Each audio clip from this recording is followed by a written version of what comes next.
اعوذ باللہ من الشیطان الرجیم، بسم اللہ الرحمن الرحیم۔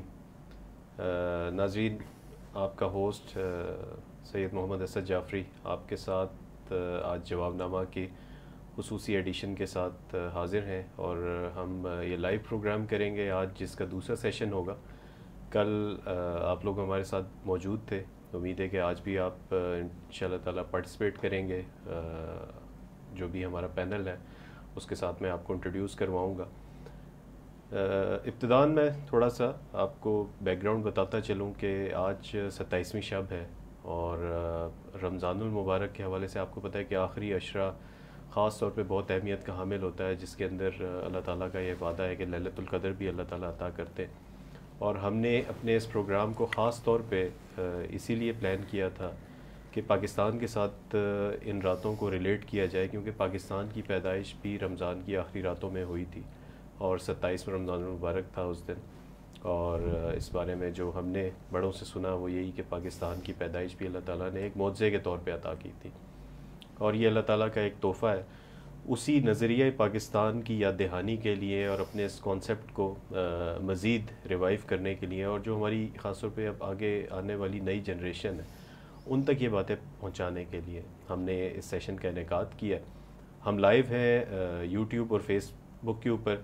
فیس بک کے اوپر آپ لوگوں کے جو کمنٹس آئیں گے وہ کویشچنس کی صورت میں ہم اس کو اپنے پینل کے ساتھ ان کر لیں گے، تو ہمارے پیج کے اوپر آئیے گا، شبان المسلمین کا جو پیج ہے فیس بک کے اوپر، اس پہ آ کے اپنی آئی ڈی سے کمنٹ کریں، اور آپ کا کمنٹ جو ہے وہ دوسرے پارٹیسپینٹس بھی دیکھ سکیں گے انشاءاللہ۔ تو میں اپنے جو پینل ہے اس سے آپ کو انٹروڈیوس کرواتا ہوں۔ آج کیوان انور صاحب ہمارے ساتھ ہیں ہمیشہ کی طرح، اور اکنامک ایکسپرٹ ہیں، آپ جانتے ہیں، مشہور و معروف ہیں، اور اس وقت جو شبان المسلمین کا جو میڈیا ونگ ہے اس کے انچارج ہیں، اپنی ذمہ داریاں ادا کر رہے ہیں۔ اور ہمارے جو دوسرے پارٹیسپینٹس ہیں وہ محمد عمران ریاض صاحب ہیں، ان کا تعلق اسلام آباد سے ہے۔ شبان المسلمین کی جو مرکزی شورا ہے اس کے رکن ہے، اور ان کا جو شعبہ ہے خاص طور پہ جو اسپیشلائزڈ ہیں یہ پولیٹیکل سائنس کے حوالے سے، تو یہ کویشچن بھی ہم آج ان سے مختلف اس نوعیت کے لیں گے کہ پاکستان کی جو سیاسی صورتحال ہے اس کے اوپر یہ کیا دیکھتے ہیں معاملات کو، اور تھوڑا سا ہسٹری کے ساتھ بھی اس کو ریلیٹ کرنے کی کوشش کریں گے۔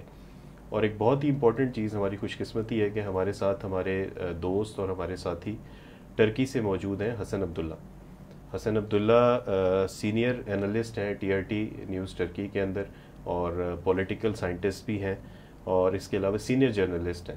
تو ہم ان کا بہت خصوصی شکریہ ادا کرتے ہیں کہ آج ہمارے ساتھ ہیں، اور انشاءاللہ یہ ہے کہ ہمارے جو بھی کویشچنز ہوں گے ہم خود بھی ان سے کویشچنز کریں گے، اور یہ ہے کہ جو ہمارے پارٹیسپینٹس کے کویشچنز آئیں گے ان کے لیے ہم وہ بھی ان کے ساتھ ضرور شیئر کریں گے۔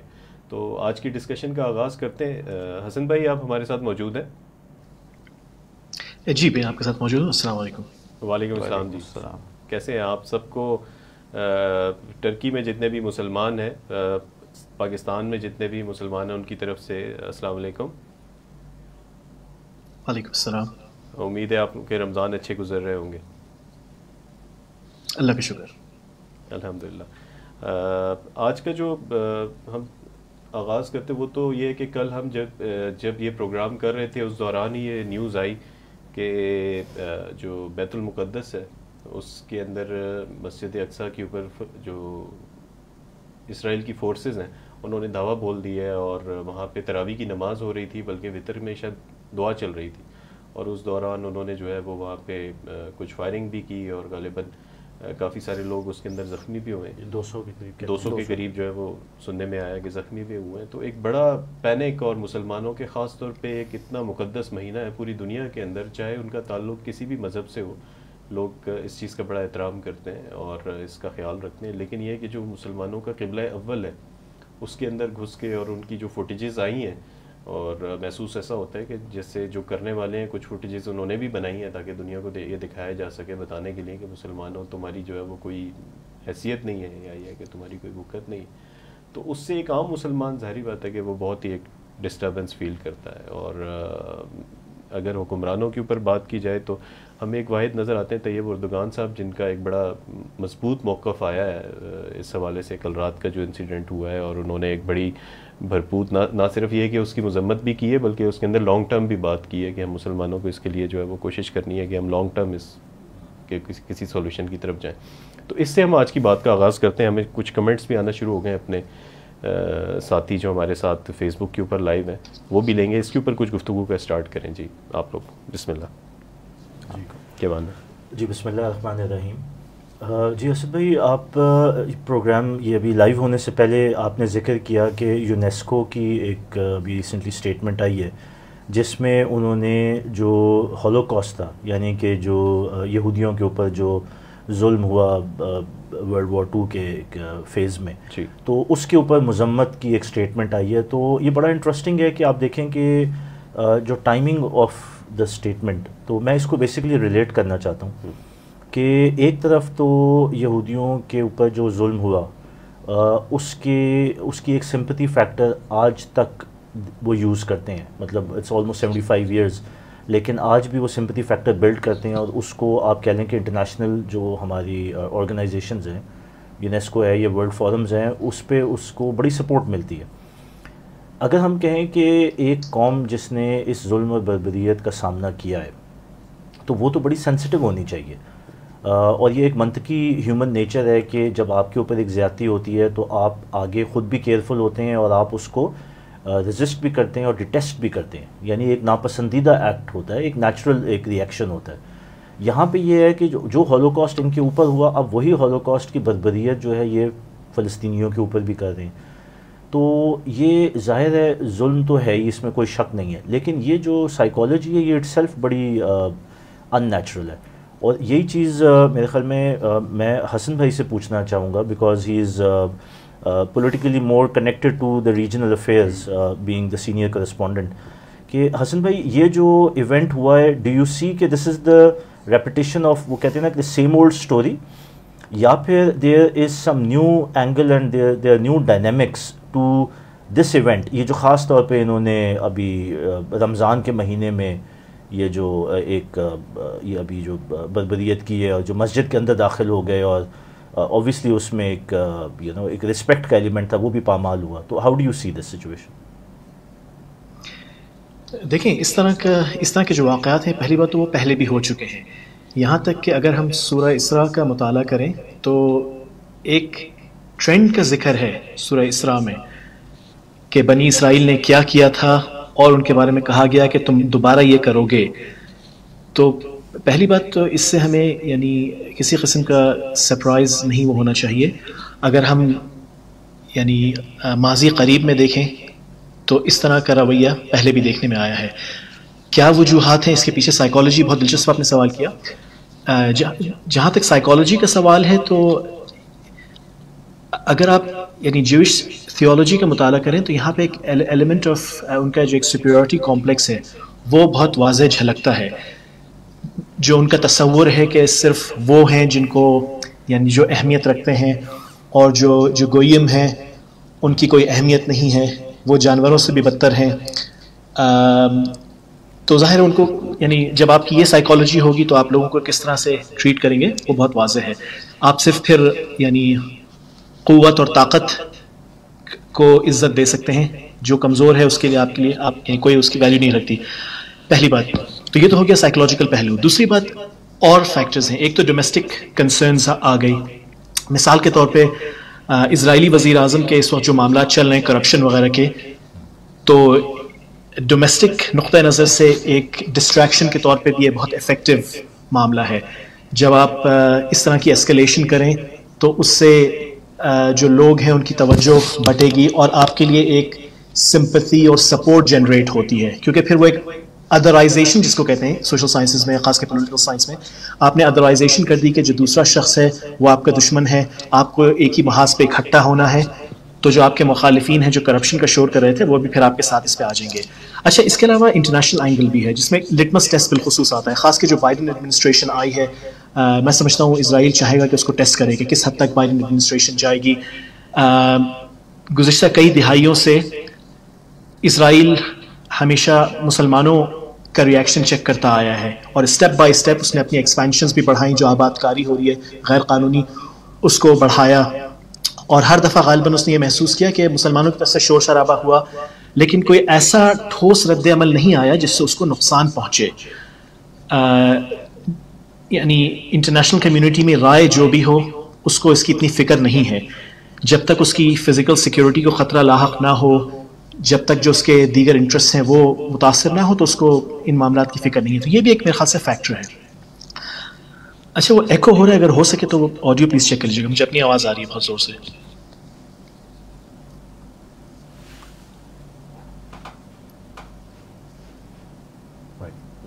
جی کیوان بھائی, حسن بھائی جو ابھی بات انہوں نے سٹارٹ کی ہے اس چیز کو آگے مزید کنٹینیو کرتے ہیں. قرآن پاک کا جب ہم مطالعہ کرتے ہیں تو اس کے اندر جگہ جگہ پہ اللہ تعالیٰ کے یہ احکامات ہمیں نظر آتے ہیں کہ مظلوموں کا ساتھ دو, اور جس بستی کے اوپر ظلم ہو رہا ہو اس بستی کے لوگوں کی فریاد اس کو سنو, اور یہ کہ پریکٹیکلی ان کی مدد کرو.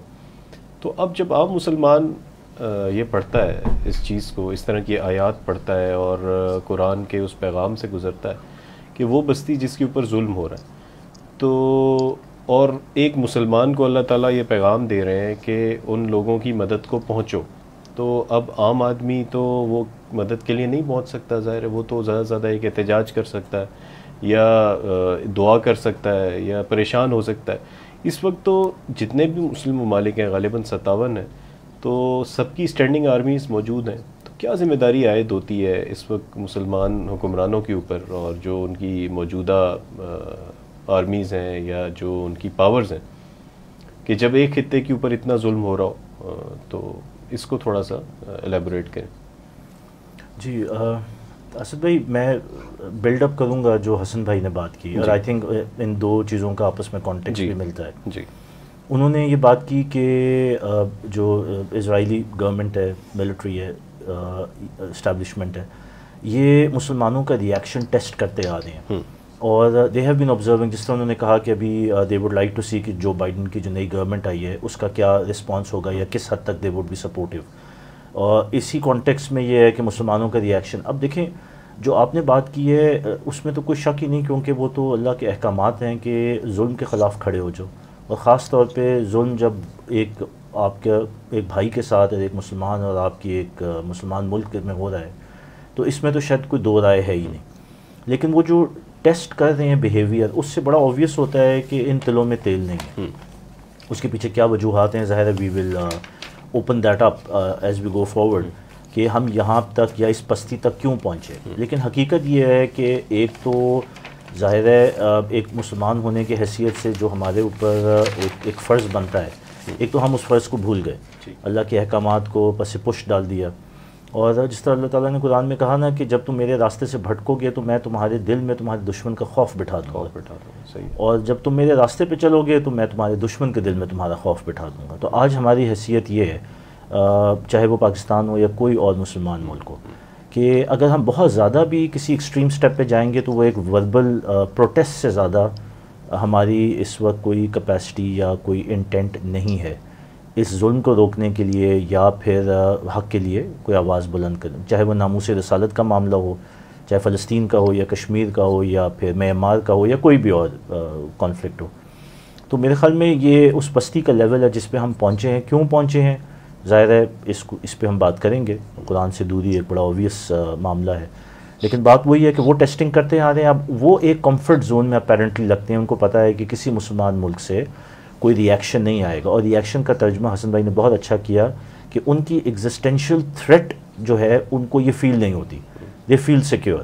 باقی وربل اپوزیشن تو آپ جتنی کر لیں ان کو کیا فرق پڑتا ہے. تو یہ میرے خیال میں ہماری پوزیشن ہے اس میں. چلیں یہ اس کے ہم اگر تھوڑا سا سولوشن کے اوپر جو ہے وہ بات آگے بڑھاتے ہیں, اور عمران بھائی آپ کو بھی میں اس میں چاہوں گا کہ آپ اس میں تھوڑی رہنمائی کریں کہ یہ جو ایک فوری ریئیکشن ہوتا ہے, کوئی بھی ایونٹ ہوتا ہے, چاہے وہ توہین رسالت ہو یا مسلمانوں کا ایک بہت ہی قلبی لگاؤ ہے قبلہ اول کے ساتھ, وہاں پہ یہ ہوا ہے تو پوری دنیا میں مسلمان, جس طرح میں نے عرض کیا کہ خاص طور پہ رمضان کا موقع ہے تو دل بہت زیادہ دکھے ہوئے ہیں. اور ایک تو دل اس چیز پہ دکھتا ہے کہ اپنے مسلمان بھائیوں کے ساتھ یہ ہو رہا ہے, دوسرا اس چیز پہ دکھتا ہے کہ ہم کچھ کر نہیں سکتے, اور جن کے پاس ریسورسز ہیں ان کے کانوں پر جون تک رینگنے کی کوئی نہیں. تو جس کا جو بس پڑتا ہے وہ کرتا ہے, کہیں پہ کوئی جلاؤ گھیراؤ کر دیتا ہے یا کہیں اور ریئیکشن میں کسی کو گالیاں دینا شروع ہو جاتے ہیں, کہیں کوئی پتلا جلا دیتے ہیں. تو ہمیں کیا بحیثیت مسلم امہ کیا ہمارا ویژن ہونا چاہیے لانگ ٹرم میں کہ اس طرح کے مسئلوں کو اوائڈ کیا جا سکے؟ جزاک اللہ۔ اس میں اسد بھائی ایسا ہے نا کہ عام طور پہ جو اس قسم کے ایونٹس ہوتے ہیں وہ مسلمانوں کے اس پوٹینشیل کو چیک کرنے کا ایک ٹول ہوتا ہے، اور بار بار یہ بات جو دہرائی بھی جاتی ہے، اس قسم کے ایونٹس بار بار کریٹ کیے جاتے ہیں تاکہ یہ چیک کیا جا سکے کہ وہ جو بات علامہ اقبال نے کہی نا کہ یہ فاقہ کش کے موت سے ڈرتا نہیں، ذرا روح محمد اس کے بدن سے نکال دو، تو یہ نبی صلی اللہ علیہ وسلم کے ساتھ اس کا تعلق ہے یا نہیں؟ اچھا، جب ہم امہ کی بات کرتے ہیں تو امہ کے ساتھ ہمارا تعلق نبی صلی اللہ علیہ وسلم کی ذات والا صفات کے ذریعے سے ہے، یعنی ہم کسی دوسرے فلسطینی کے ساتھ کیا تعلق ہے ہمارا سوائے اس کے اور کوئی بھی نہیں ہے کہ وہ بھی نبی صلی اللہ علیہ وسلم کا امتی ہے، ہم بھی نبی صلی اللہ علیہ وسلم کے امتی ہیں۔ تو ظاہر بات ہے اس اعتبار سے اگر دیکھیں گے تو ریئیکشن تو آنا چاہیے، جو کہ ایمان کا تقاضا ہے۔ عام طور پہ یہ بات جب کہی جاتی ہے نا کہ یہ فلسطینیوں کا اپنا ڈومیسٹک مسئلہ ہے، تو ہم اس میں یعنی وہ جسے کہا جاتا ہے کہ جو یعنی اگر لڑائی کہیں اور ہو رہی ہے پرائی لڑائی میں ہم کیوں انوالو ہوں، تو یہ ایسی بات نہیں ہے۔ یہ آج جیسے یہ سارے نعرے یہ آج کل کا وہ یوں سمجھیے کہ سیکولر نیریٹو ہے کہ جو بلڈ کیا جاتا ہے، اور پھر یہ کہ ہمارے اپنے لوگ بھی جب اس میں شامل ہو جاتے ہیں اور یہ کہتے ہیں کہ یہ یہودیوں ہی کی جگہ تو انہیں دے دینی چاہیے، اور تو پھر آپ اس کا مطلب ہے یہ کہنا چاہ رہے ہوتے ہیں بٹوین دا لائن یا انڈائریکٹلی کہ جو فلسطینی وہاں پر آباد ہیں وہ ناجائز طور پر آباد ہیں، ان کو وہاں سے نکل جانا چاہیے۔ تو بالکل ایک غلط اپروچ ہے، غلط بات ہے کہ جو کہی جاتی ہے۔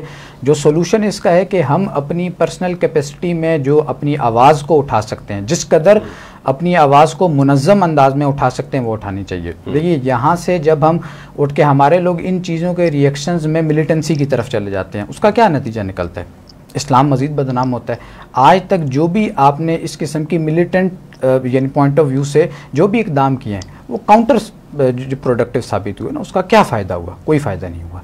تو ایک اسموتھ انداز سے اپنی بات کو بلڈ کرنا چاہیے، اور وہ جیسے آج کل کا سوشل میڈیا کا دور ہے، جیسے ہم ابھی یہ کوشش کر رہے ہیں کہ اپنی آواز کو اٹھائیں، ایک تو اس کا یہ اسپیکٹ ہے۔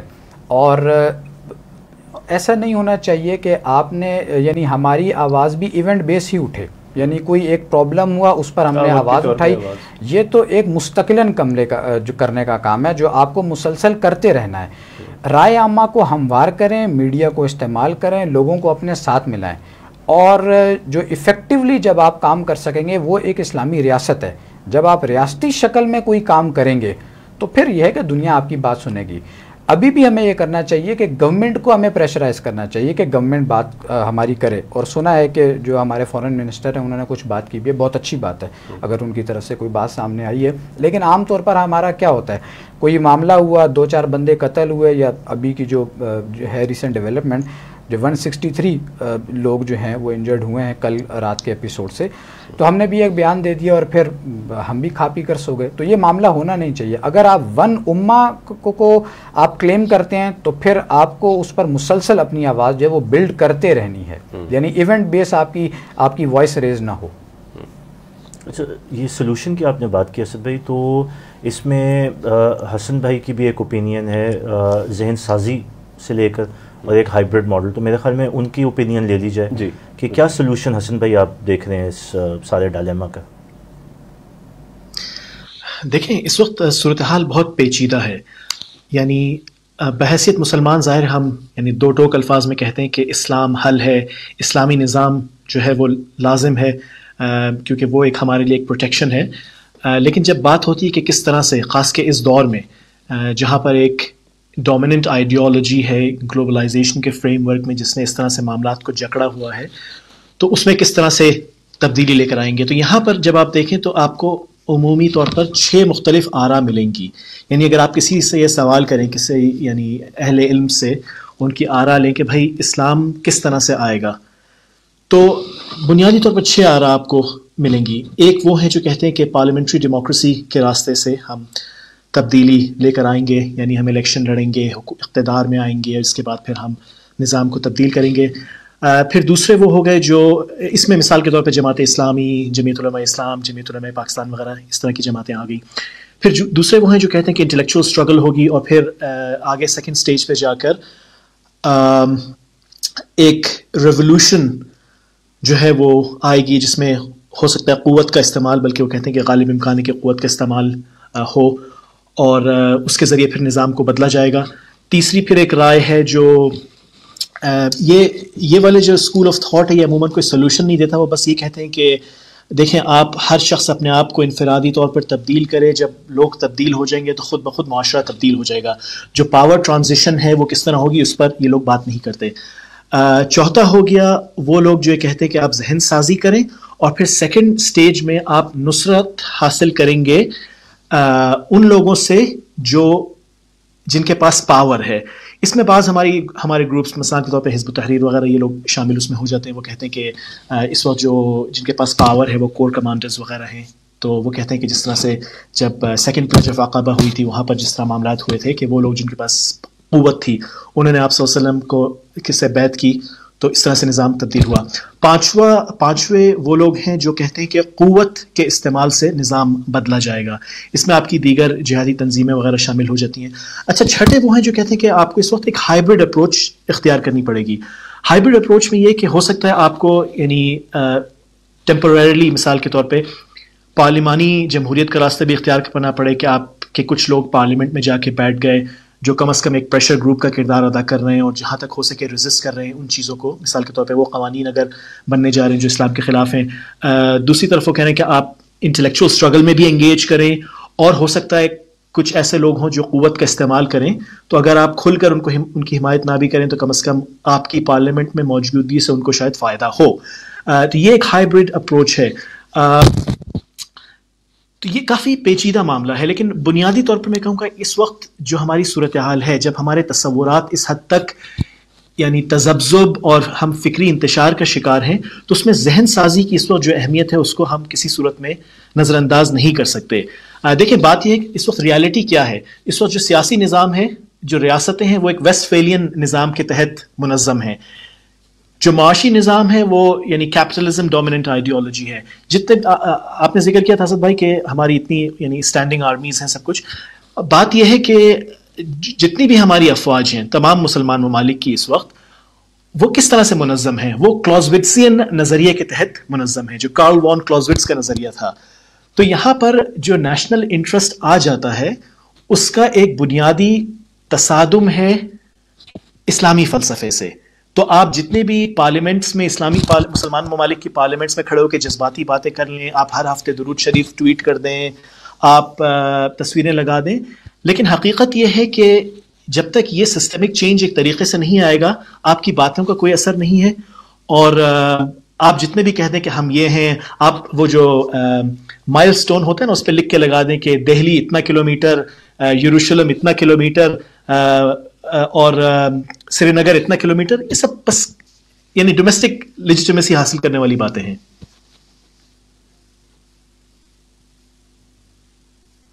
حسن بھائی، ہائبرڈ ماڈل جو ہے اس کو تھوڑا سا اور ایلیبوریٹ کریں گے کہ اس کا ورکنگ ماڈل کیسے ڈپلوائے ہوگا، مطلب بلڈنگ بلاکس کیا ہوں گے اس کے؟ وہ لوگ جو اس ماڈل کے قائل ہیں، بعض لوگ شاید وہ اپنا آپ کو یہ شناخت نہ کرنا چاہیں، ہو سکتا ہے، ورنہ میں کوٹ کرنا مطلب آئیڈیلی میں چاہوں گا کہ ان کو کوٹ کروں. بعض علماء وغیرہ جن سے بات ہوئی وہ یہ کہتے ہیں کہ دیکھیں بنیادی طور پہ وہ کہہ رہے ہیں کہ جو لبرل جمہوریت ہے وہ ایک کفریہ نظام ہے.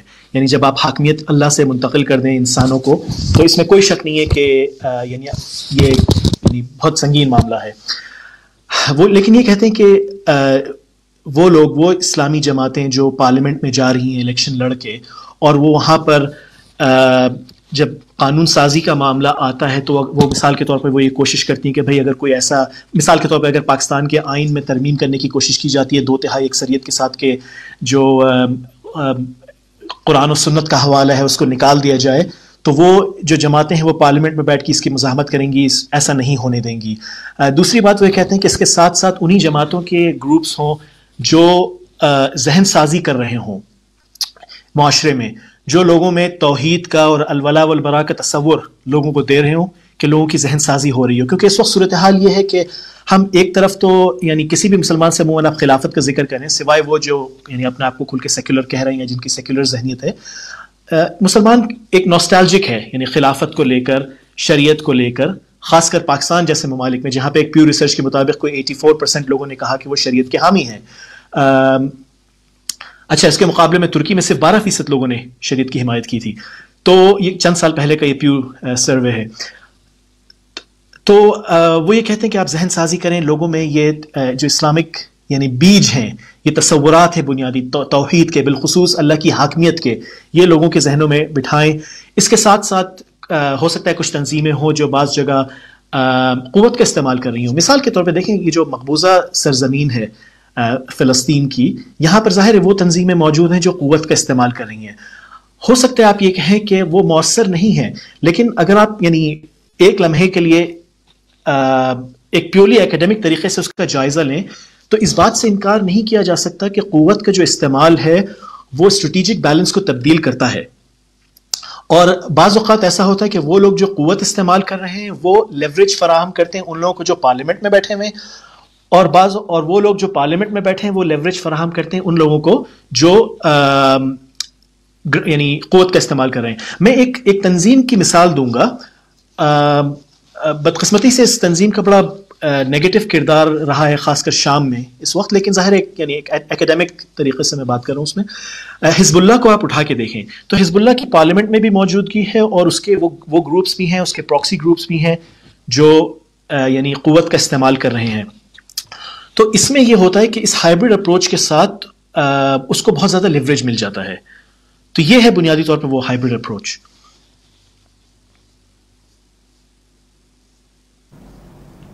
جی ہمارے جو پارٹیسپینٹس ہیں ان کے کمنٹس بھی کافی سارے آتے جا رہے ہیں, تو میں ایک لوں گا. ہمارے ساتھ ظہور خان موجود ہیں, ہمارے بہت ایکٹیو یہ پارٹیسپینٹ بھی ہیں.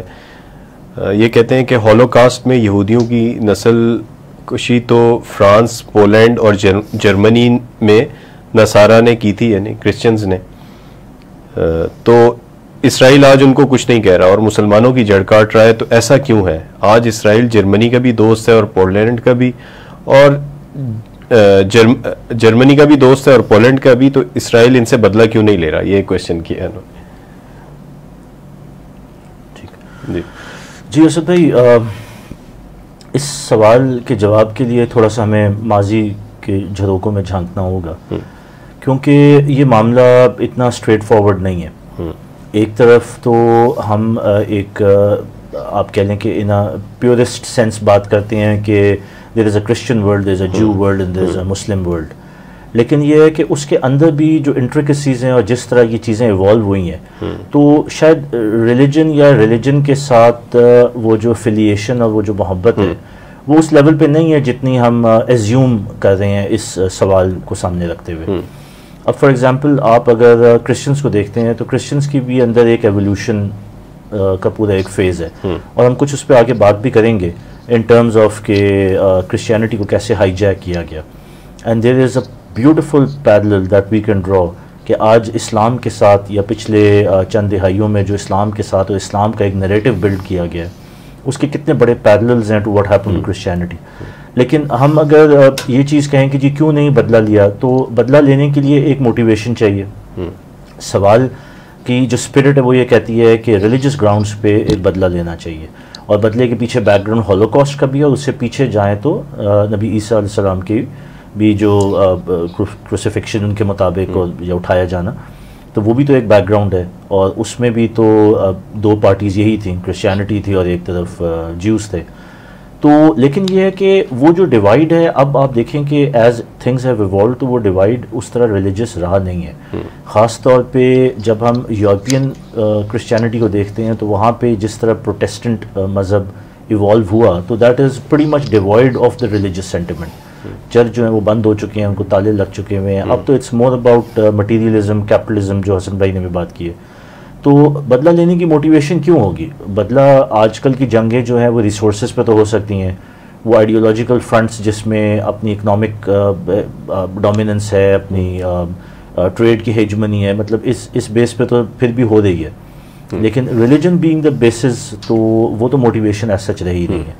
تو ہولوکاسٹ, بہرحال ہولوکاسٹ کے بھی بہت ساری اوپینینز ہے, ہوا نہیں ہوا, کیسے ہوا, کس ایکسٹینٹ تک ہوا, لیکن بہرحال اب تو جو بظاہر ایک چیز نظر آتی ہے کہ there is a very strong alliance between Jews and Christians, اور اس کو ظاہر ہے جو چیز لیڈ کرتی ہے وہ وہ کرسچنز جو امریکہ میں بیسڈ ہیں اور زیادہ ایولانجیکل کرسچنز ہیں, اور ان کے جو انٹرسٹ ہیں وہ آپس میں ایک دوسرے کو اکٹھا کرتے ہیں کہ بیسیکلی اس وقت ان کا جو فائنینشیل انٹرسٹ ہے جیوز کا اور کرسچنس کا, وہ ان کو ایک دوسرے کے قریب اکٹھا کر رہا ہے. بالکل, فائنینشیل بھی ہے اور پولیٹیکل بھی ہے. اور ابھی ہم میرے خیال میں حسن بھائی سے بھی اس پہ کچھ اوپینین لیں گے کہ اس کا جو پولیٹیکل اورینٹیشن کیا ہے. لیکن آئی ریمبر کہ there was a book and it talks a lot about this situation. اس کا نام ہے the Jewish lobby and the U S foreign policy, اور وہ بڑی خوبصورتی سے ایکسپلین کرتی ہے کہ کس طرح the Jewish lobbies, the business community has influenced امریکہ کی پالیٹکس سو مچ کہ یہ صرف اب کمرشل انٹرسٹ نہیں ہے, یہ پولیٹیکل انٹرسٹ بھی ہیں. امریکہ کا ایک پولیٹیکل کینڈیڈیٹ, اس کو اگر الیکشن جیتنے ہیں تو اس کے پیچھے ہی نیڈس ٹو میک شیور کہ اس گروپ کو سیٹسفائی کرے. بٹ آئی وڈ لائک کہ حسن بھائی بھی اس پہ کچھ روشنی ڈالیں. بالکل, کیوان بھائی نے جو بات کی میں ان سے بالکل اتفاق کرتا ہوں. تو آن ٹاپ آف جو انہوں نے بات کی, نکات اٹھائیں. دیکھیں, اگر اسلامی نقطہ, بنیادی سوال یہ تھا کہ یہ یہود و نصارہ جو ہیں وہ کیا وجہ ہے کہ باوجود اس کے کہ جو یعنی نصارہ کا کردار تھا یہودیوں کے خلاف, اس کے باوجود وہ خاموش ہیں اور مسلمانوں کے خلاف ہیں. میرے خیال سے قرآن سے اس کا جواب تو بہت آسان ہے. بعضهم اولیاء بعض, یعنی یہود و نصارہ کے کو لے کر یہ اللہ نے ڈیفائن کر دیا ہے کہ وہ ایک دوسرے کے ساتھی ہیں. اس کے علاوہ ایک بیلنس آف پاور ایکویشن بھی آتی ہے. میرے خیال سے دونوں کو اندازہ ہے کہ اسلام کی, مسلمانوں کی نہیں میں کہہ رہا, اسلام کی قوت کیا ہے اور کس قسم کی قوت اسلام رکھتا ہے, اور اسلام میں کس قسم کا پوٹینشیل ہے نظاموں کو ہلا کے رکھ دینے کا. تو یہاں پر میرے خیال سے یہ بیلنس آف پاور ایکویشنز بھی آ جاتی ہیں کہ وہ محسوس کرتے ہیں کہ مسلمانوں کے خلاف ان کا جو ایک گٹھ جوڑ ہے وہ لازم ہے. ایک بات تو یہ ہو گئی. تھیولوجیکل ریزنز بھی ہیں کہ وہ یہ سمجھتے ہیں ان میں بہت سے لوگ کم از کم کہ وہ ایک دوسرے سے نسبتاً زیادہ قریب ہیں. حالانکہ اگر تھیولوجیکلی دیکھا جائے تو جو یعنی ویسے تو جو یہود ہیں تھیولوجیکلی ان کو مسلمانوں سے قریب ہونا چاہیے, جو مونوتھیسٹک اپروچ ہے. لیکن ظاہر ہے ان کے اندر جو ایک تکبر جو اللہ نے قرآن میں بیان کیا ہے, جو تکبر اور اکڑ, یہ وہی ہے جس نے انبیاء کو بھی یعنی قتل کروایا, اور انہوں نے یعنی اللہ کو بھی وہ چیلنج کرتے رہے تاریخ میں. کوئی پہلی مرتبہ کوئی 1948 کے بعد سے تو یہ معاملات شروع نہیں ہوئے, یا 1924 کے بعد سے. تو یہ فیکٹرز بھی ہیں. اچھا, اور بھی اس کے اینگلز ہیں. یعنی پوسٹ انلائٹنمنٹ ہم دیکھیں تو بنیادی طور پر یہود و نصارہ نے باوجود اس کے کہ تھیولوجی کردار ادا کرتی ہے, یعنی ان کی سوچ میں کافی حد تک کم از کم بہت ساروں کی, لیکن بنیادی طور پر انہوں نے سیکولرزم کو تسلیم کر لیا.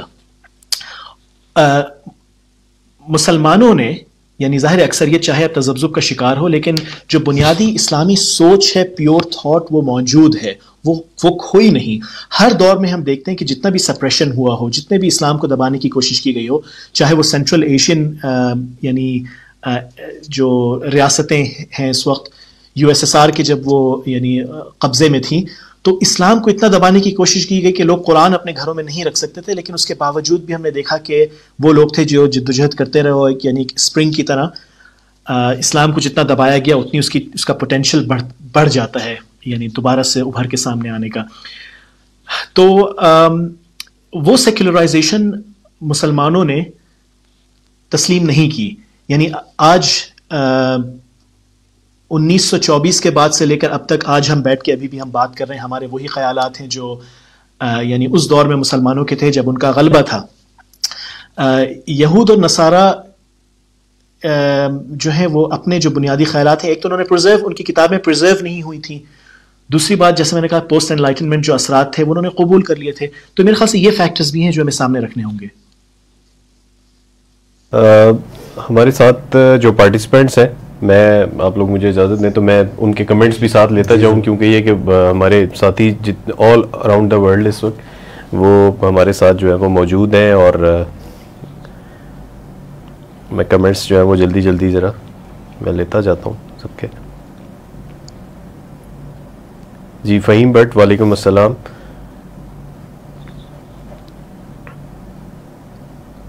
ظہور خان کا ایک کمنٹ ہے، پاکستان اور سعودی عرب کی مجرمانہ خاموشی جو کہ اسلامی ممالک میں طاقت کی علامت ہے، اسرائیل کی جیت ہے، ہم امام مہدی کا انتظار کریں کیا؟ اور اس کے اوپر ہم کچھ بات کر چکے ہیں، آگے بھی کنٹینیو کریں گے. اور جی الیاس انصاری، وعلیکم السلام. آپ کا جو کویسچن ہے یہ اکنامکس سے ریلیٹڈ ہے، اور ہم اپنی اس ڈسکشن کے بعد ابھی یہ جو ہم اسپیشلی بیت المقدس کے حوالے سے کر رہے ہیں، فلسطین کے حوالے سے، اس کے بعد پھر ہم کیوان بھائی سے یہ کویسچن دیکھیں گے کہ یہ لے سکیں گے. اچھا، پھر ایک کمنٹ آیا کہ جب اسرائیل طاقت پکڑ رہا تھا تو فلسطین کی عوام پاکستانی عوام کی طرح سو رہی تھی، تو کیا پاکستان بھی فلسطین بن رہا ہے اور کوئی کافر ملک ہمارا بھی کچومر نکالنے کی تیاری کر رہا ہے؟ جی اسد بھائی، میرے خیال میں جب اللہ کے احکامات کو ہم پس پش ڈالیں گے تو شاید ہمارا بھی یہی منطقی انجام ہو. اس کے اوپر ہم نے پہلے بھی بات کی، تو اس پہ ابھی ہم جب اکنامکس پہ آئیں گے تو اس کو تھوڑا اور ٹچ کر لیں گے، لیکن بظاہر تو ایسے ہی نظر آتا ہے. طریقہ واردات مختلف ہو سکتا ہے یا اس کا ٹائم فریم جو ہے وہ ڈیفرنٹ ہو سکتے ہیں، لیکن ظاہر ہے ہم اپنی بھی حالت دیکھیں تو ہم کوئی بہت خوبصورت انڈیپینڈنس تو انجوائے نہیں کر رہے. ابھی تھوڑے دن پہلے کی بات ہے کہ ہمارے اسٹیٹ بینک کو بھی آپ نے دیکھا کہ بالکل انڈیپینڈنٹ اٹانومی، یعنی کہ گورنمنٹ کے کنٹرول سے بالکل باہر. تو اس مطلب یہ آپ کہہ لیں کہ کوئی انڈیپینڈنس تو ایز سچ نہیں ہے. ہماری پالیسیز کون بناتا ہے، ہمارا بجٹ کون بناتا ہے، ہمارے کلچرل جو ایک ٹرانزیشن ہو رہی ہے اس کو کون ڈرائیو کر رہا ہے. تو یہ بہت ساری چیزیں ہیں. ضروری نہیں ہے کہ پہلے سٹیپ میں ہی جنگ مسلط کر دی جائے، ڈاؤن دا لائن ہو نوز. لیکن یہ ہے کہ جب آپ اللہ کے ساتھ، اللہ کے احکامات کے ساتھ کانفلکٹ میں ہیں، اور اللہ اور اللہ کے رسول صلی اللہ علیہ وسلم کے ساتھ جو جنگ کا معاملہ اللہ نے سود اور اس پورے ربا کے نظام میں، جب آپ اس میں ہیں تو پھر اینی تھنگ از پاسبل. ہم اللہ کی گڈ بکس میں تو نہیں ہیں. تو یہ تو میرے خیال میں اوبیس نظر آ رہی ہے. سر اس کو نا ایک ڈفرینٹ اینگل سے بھی دیکھ لیں. یہ قرآنک نیریٹو ہے نا، یہ قوموں کا عروج و زوال یہ کیسے آتا ہے اور قوموں کے ساتھ کیا ہوتا ہے اور پھر وہ کیا بن جایا کرتی ہیں. تو قرآن مجید کا ایک مستقل موضوع یہ بھی ہے. سورہ محمد صلی اللہ علیہ وسلم میں اللہ تعالیٰ کا ارشاد ہے کہ ان تتولوا یستبدل قوما غیرہم ثم لا یکونوا امثالکم. اگر تم اپنی اس پرانی روش پر چلتے رہے تو ہم تمہیں اٹھا کے باہر پھینک دیں گے. ثم لا یکونوا امثالکم، اور پھر جو دوسری قوم آئے گی وہ تمہاری جیسی نافرمان نہیں ہوگی. تو ہم نے یہ جو ملک بنایا تھا یہ خاص مقصد کے تحت بنایا تھا، تو وہ کام ہم نے کوئی نہیں کیا ادھر، کوئی بھی نہیں کیا. اور یعنی جو بھی آنے والی گھڑی ہے وہ ہمیں اپنے مقصد سے دور لے جا رہی ہے. وہ جس بھی اینگل سے آپ دیکھیں تو ہمارے آس پاس اللہ تعالیٰ نے گدھ بٹھائے ہوئے ہیں اور وہ پاکستان کو کھانے کے لیے تیار ہیں. تو اللہ تعالیٰ اس ملک کی حفاظت کرے. ظاہر ہے ہم یہاں کے باسی، ہم تو دل سے جو ہے وہ یہی دعا کریں گے، لیکن کرتوت ہمارے کو اچھے نہیں ہیں. اور ہر آنے والا دن ہمیں جو بھی عذاب کا جو آخری وہ پڑنا ہے کوڑا، وہ ہمیں قریب کرتا وہ دکھ رہا ہے اور وہ قریب آتا نظر آ رہا ہے ہمیں.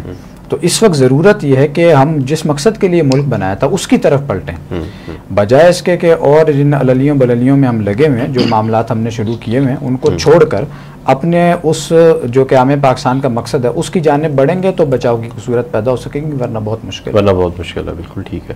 اچھا، اسی کو یہ جو آپ نے عمران بھائی بات کی ہے، وہ جو جہاں سے ہم نے آج آغاز کیا تھا سورہ نساء کی آیت کے اندر، کہ جہاں پہ جو ہے وہ مظلوم قوم کی مدد کے لیے اللہ تعالیٰ جو ہے وہ یہ حکم دیتا ہے کہ وہ تم ان کی مدد کے لیے کیوں نہیں جاتے.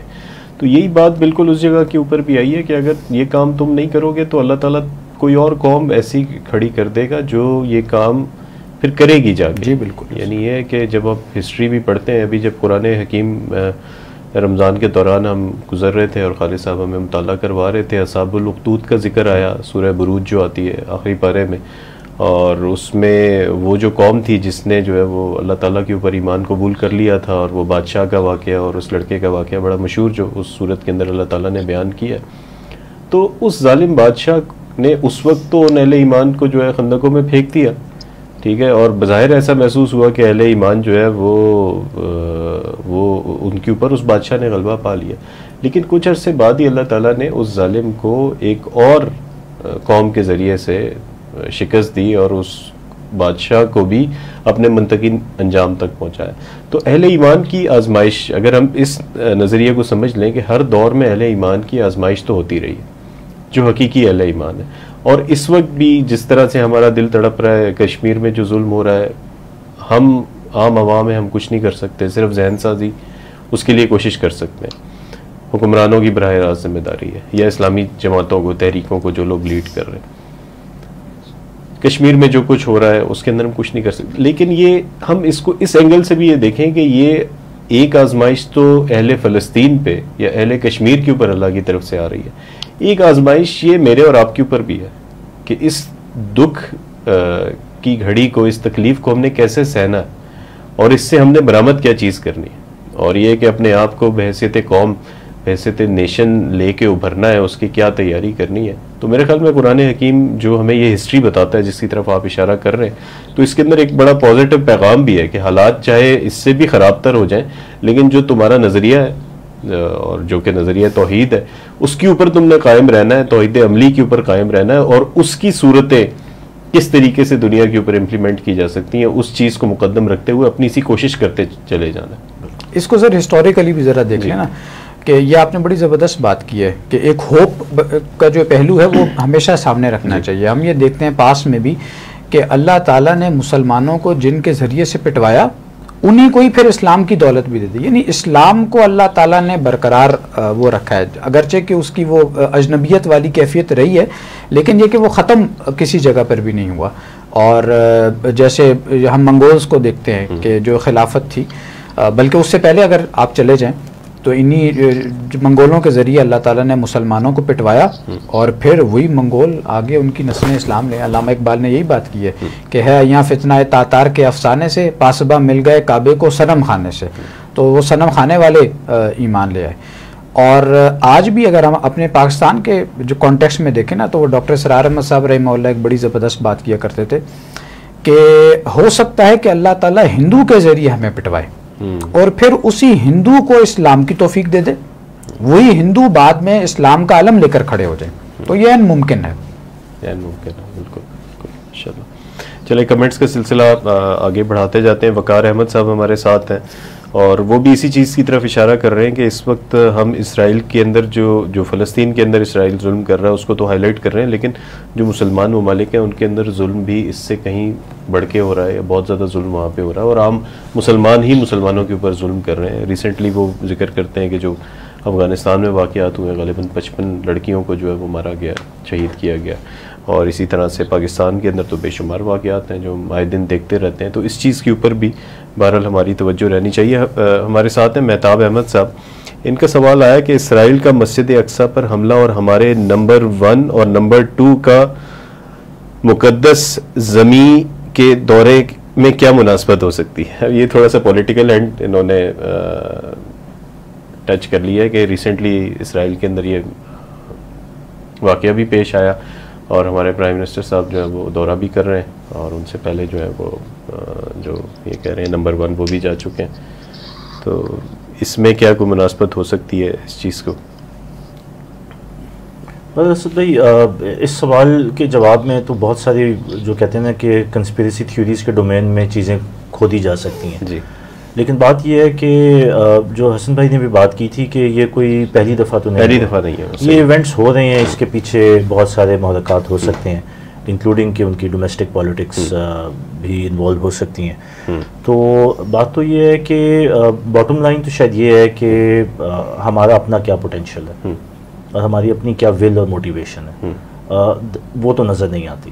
تو جس وقت ہمارے اپنے اندر وہ کیپیسٹی ہوگی یا وہ خودداری آئے گی, وہ کیسے آئے گی اس کی ہم نے بات کی, ظاہر ہے جب تک وہ یقین نہیں ہوگا, وہ ایمان کا لیول نہیں ہوگا, تو یہ تو ہوتا رہے گا. اب اس کے اوپر نمبر 1 یا نمبر 2 یا پھر 22 کروڑ کی عوام یا پھر پوری مسلمان امت اگر آواز نہیں اٹھاتی تو یہ اس حقیقت کو واضح کرتی ہے کہ ہم کہاں کھڑے ہیں. صحیح, بالکل ٹھیک ہے, بالکل صحیح.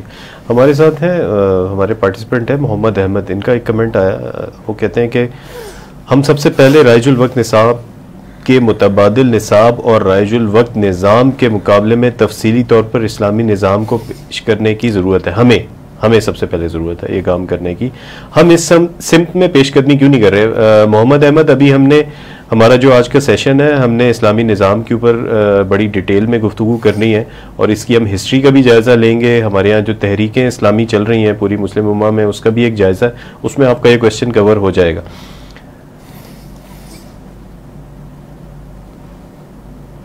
اچھا، عمران ریاض بھائی آپ کے لیے سوال آیا ہے. عبد الرحمان، کیا پاکستان کے کسی ادارے سرکاری میں نوکری کرنا طاغوت کی چاکری کرنا؟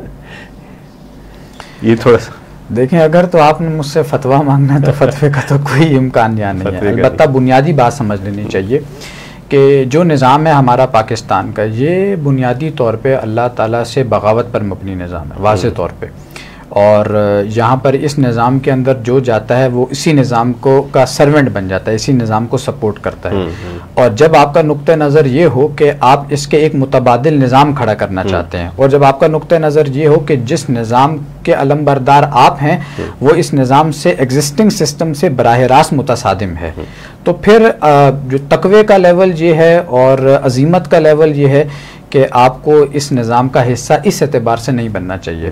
آدمی 2 لاکھ کی نوکری اس اعتبار سے چھوڑ دے اور کم سے کم پر اکتفا کرے. اگرچہ کہ یہ بات کہنے میں بڑی آسان ہے، کرنے میں عملاً بہت مشکل ہے، لیکن یہ کہ جو جن کے رتبے ہیں سوا ان کے سوا مشکل ہے. اگر آپ کو اونچا رتبہ چاہیے تو بہرحال پھر اس کے لیے کچھ قربانی تو دینی پڑے گی. جی آگے عارف مقصود صاحب، آپ کویشچن آپ کا جو ہے آپ پورا یا تو اردو میں لکھیں یا انگلش میں لکھیں. ابھی ہمارے پاس پراپر یہاں پہ ڈسپلے نہیں ہو رہا، وہ آپ کا فونٹ مکس ہو گیا. جی ماجد بلال ہمارے ساتھ ہیں، ان کے کویشچن کی طرف ہم آ رہے ہیں. حسن عبداللہ سے سوال ہے جی ماجد بلال کا. یہ کہتے ہیں کہ جی ہائیبرڈ اپروچ کی بات ہوئی ہے، اس ہائیبرڈ اپروچ کو پاکستان میں اپنانے کے کیا امکانات موجود ہیں؟ دیکھا یہ گیا ہے کہ پارلیمنٹ میں جو دینی جماعتیں پہنچتی ہیں وہ خود ہی باطل نظام کی پروٹیکشن کا کام کرنے لگتی ہیں. اگر کوئی نئی جماعت پارلیمنٹ تک رسائی کی کوشش کرے تو اس خطرے کو کیسے اوائڈ کیا جا سکتا ہے کہ وہ بھی باطل کے لیے اپنا کندھا پیش نہ کرے؟ جی حسن بھائی. بہت اچھا سوال ہے. میں کسی بھی جماعت کا نام لیے بغیر ایک جو میرا مشاہدہ رہا ہے، میں افغانستان میں بھی رہا ہوں اور یعنی جو خاص کر شمالی وزیرستان وغیرہ سے بھی رپورٹنگ کافی کی ہے، تو ایک مشاہدہ میں آپ کے سامنے رکھ دیتا ہوں. یہ میں نے دیکھا ہے کہ بعض لوگ جو پہلے یعنی جمہوری مثال کے طور پر راستے کے قائل تھے، وہ بدظن ہوئے، خاص کر 9/11 کے بعد جو صورتحال پیدا ہوئی، بالخصوص 2006 کے بعد. تو بہت سے لوگ، ایک تو یہ کہ وہ جو یہ جماعتیں ہیں جو پارلیمنٹری ڈیموکریسی کا راستہ اپنانا چاہتی ہیں، ان سے الگ ہو کے وہ لوگ چلے گئے، یعنی افغانستان یا فاٹا وغیرہ، اس وقت جو فاٹا تھا. ایک بات یہ ہوئی. دوسری بات یہ ہوئی کہ کچھ ایسے لوگ بھی تھے جو جنہوں نے اپنی جماعتوں میں شمولیت رکھی، لیکن وہ یعنی سیزنلی، میں نے دیکھا، میں نے ڈاکیومنٹ اس پہ ان کیسز کو ڈاکیومنٹ کیا، وہ لوگ چلے جاتے تھے افغانستان وغیرہ مثال کے طور پر گرمیوں کی چھٹیوں میں، اور وہاں یعنی حصہ اپنا ڈال کے پھر واپس آ جاتے تھے. تو کچھ لوگوں نے اس طرح کیا، انہوں نے لیوریج حاصل کیا جو ان کا یعنی عہدہ تھا کسی جماعت میں. اچھا، دلچسپ بات یہ ہے کہ صرف یہ مذہبی جماعتوں کے ساتھ نہیں ہوا، کچھ لوگوں نے سیکولر جماعتوں کو کور بھی لیا، اور یعنی وہ بظاہر مثال کے طور پہ ANP میں تھے یا پیپلز پارٹی میں یا MQM میں، لیکن انہوں نے اس کور کو استعمال کیا ظاہر خاص کر مشرف دور میں جب یہ جماعتیں کافی مضبوط ہو گئی تھیں، MQM اور ANP. تو یہ کچھ لوگ تھے جو ان جماعتوں میں شامل تھے، لیکن یہ لوگ جا کے یعنی افغانستان وغیرہ یا پھر دوسری جگہ جا کے یہ لوگ حصہ لیتے تھے. تو بعض لوگ، ان لوگوں نے یہ اپروچ استعمال کی کہ ظاہر ان کو ایک لیوریج ملا ان جماعتوں میں موجود ہو کر. ایسا بھی ہوا، ہم نے ایسے کیسز بھی، میں نام نہیں لینا چاہتا کسی کا، ایسے لوگ بھی ہیں جیسے والد صاحب ایک مذہبی جماعت میں ہیں اور بیٹا مثال کے طور پر پتہ چلا کہ کہیں پہنچ گیا اور ڈرون حملے میں بعد میں ان کی وفات ہوئی. ایک یہ جس وقت MMA کی حکومت تھی تو اس وقت کچھ لوگ یہ آرگیو کر سکتے ہیں کہ انہوں نے جو بیوروکریٹک اسٹرکچرز تھے ان کو استعمال کیا بعض لوگوں کو چھڑوانے میں یا بعض لوگوں کو ایک جگہ سے دوسری جگہ منتقل کروانے میں. تو یہ بہرحال ایسے کیسز ہیں.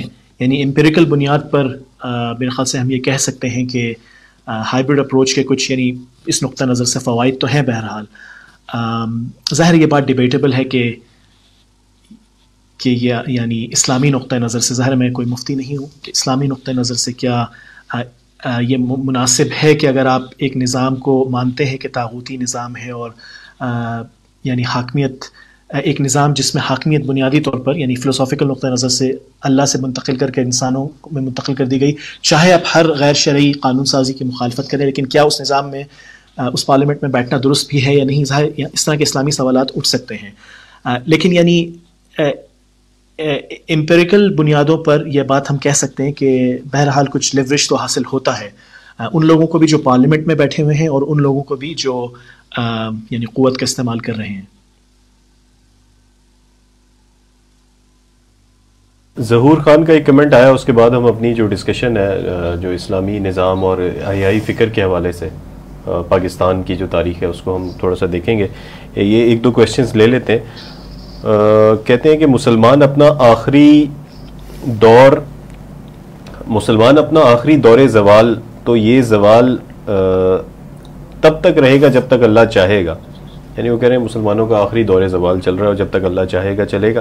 اس زوال میں حق کا ساتھ دینا موت گلے سے لگانے کے مترادف ہے، تو عام آدمی کیا کرے؟ کوئی حل ہے آپ کے پاس؟ جی ظہور خان، ابھی ہم حل کے اوپر ہی بات کرنے جا رہے ہیں اور آگے جب جماعتوں کی وہ اس حوالے سے بات آئے گی تو اس میں انشاءاللہ یہ آ جائے گی.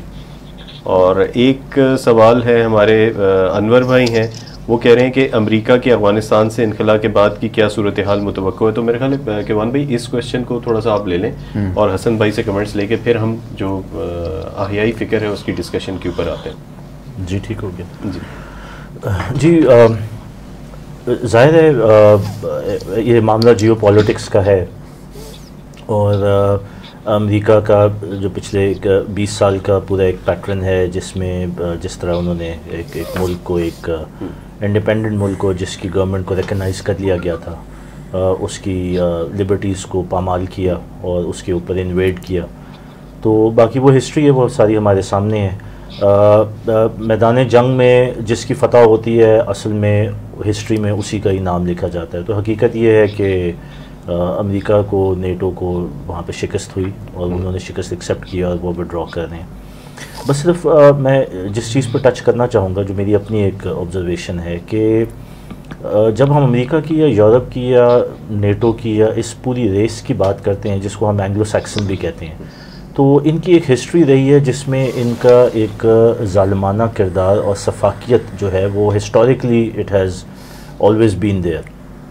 چاہے آپ امریکہ جو اوریجنل اس کے جو باسی تھے جو جن کو ریڈ انڈینز کہتے ہیں ان کی ایتھنک کلنزنگ ہو، یا پھر آسٹریلیا میں جب یہی نسل گئی تو ایبرجینیز جن کی ایتھنک کلنزنگ وہاں پہ کی، وہاں سے لے کر ویتنام اور کیمبوڈیا میں جو انہوں نے انسانوں کے ساتھ کیا، تو دے آر نون کہ ایک تو صفاق ہیں، دوسرا یہ ہے کہ جب ان کو شکست ہو تو پھر ان کی پوری کوشش ہوتی ہے کہ اس جگہ پہ اس ریجن میں Vietnam is a good example کہ وہاں پہ جتنا زیادہ میس کریٹ کر سکتے ہیں وہ کریں.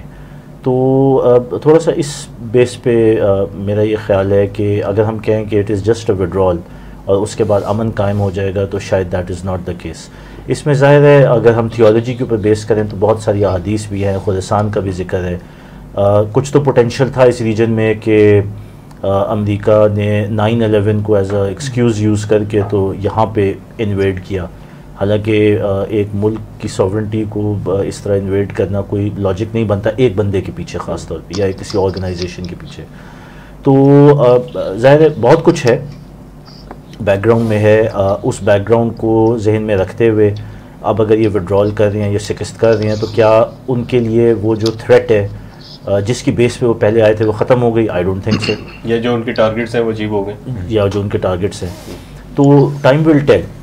باقی حسن بھائی سے پوچھتے ہیں کہ how does he see the geopolitics اس ریجن کی اور پھر خاص طور پہ یہ جو افغانستان اور US کا وڈرال. بالکل دیکھیں سب سے پہلے تو یہ کہ جب اکتوبر 2001 میں افغانستان پر امریکہ نے چڑھائی کی تھی، آپ کو یاد ہوگا جنوری 2002 میں اس وقت امریکی صدر جارج بش نے جو بیان دیا تھا، یعنی کہتے ہیں مکے لہرا کر بیان دیا تھا کہ ہمیں فتح ہو گئی ہے اور ہم نے طالبان القاعدہ وغیرہ کو ختم کر دیا ہے، اور اس طرح کا بیان اس وقت آیا تھا 2002 میں، جنوری 2002 میں.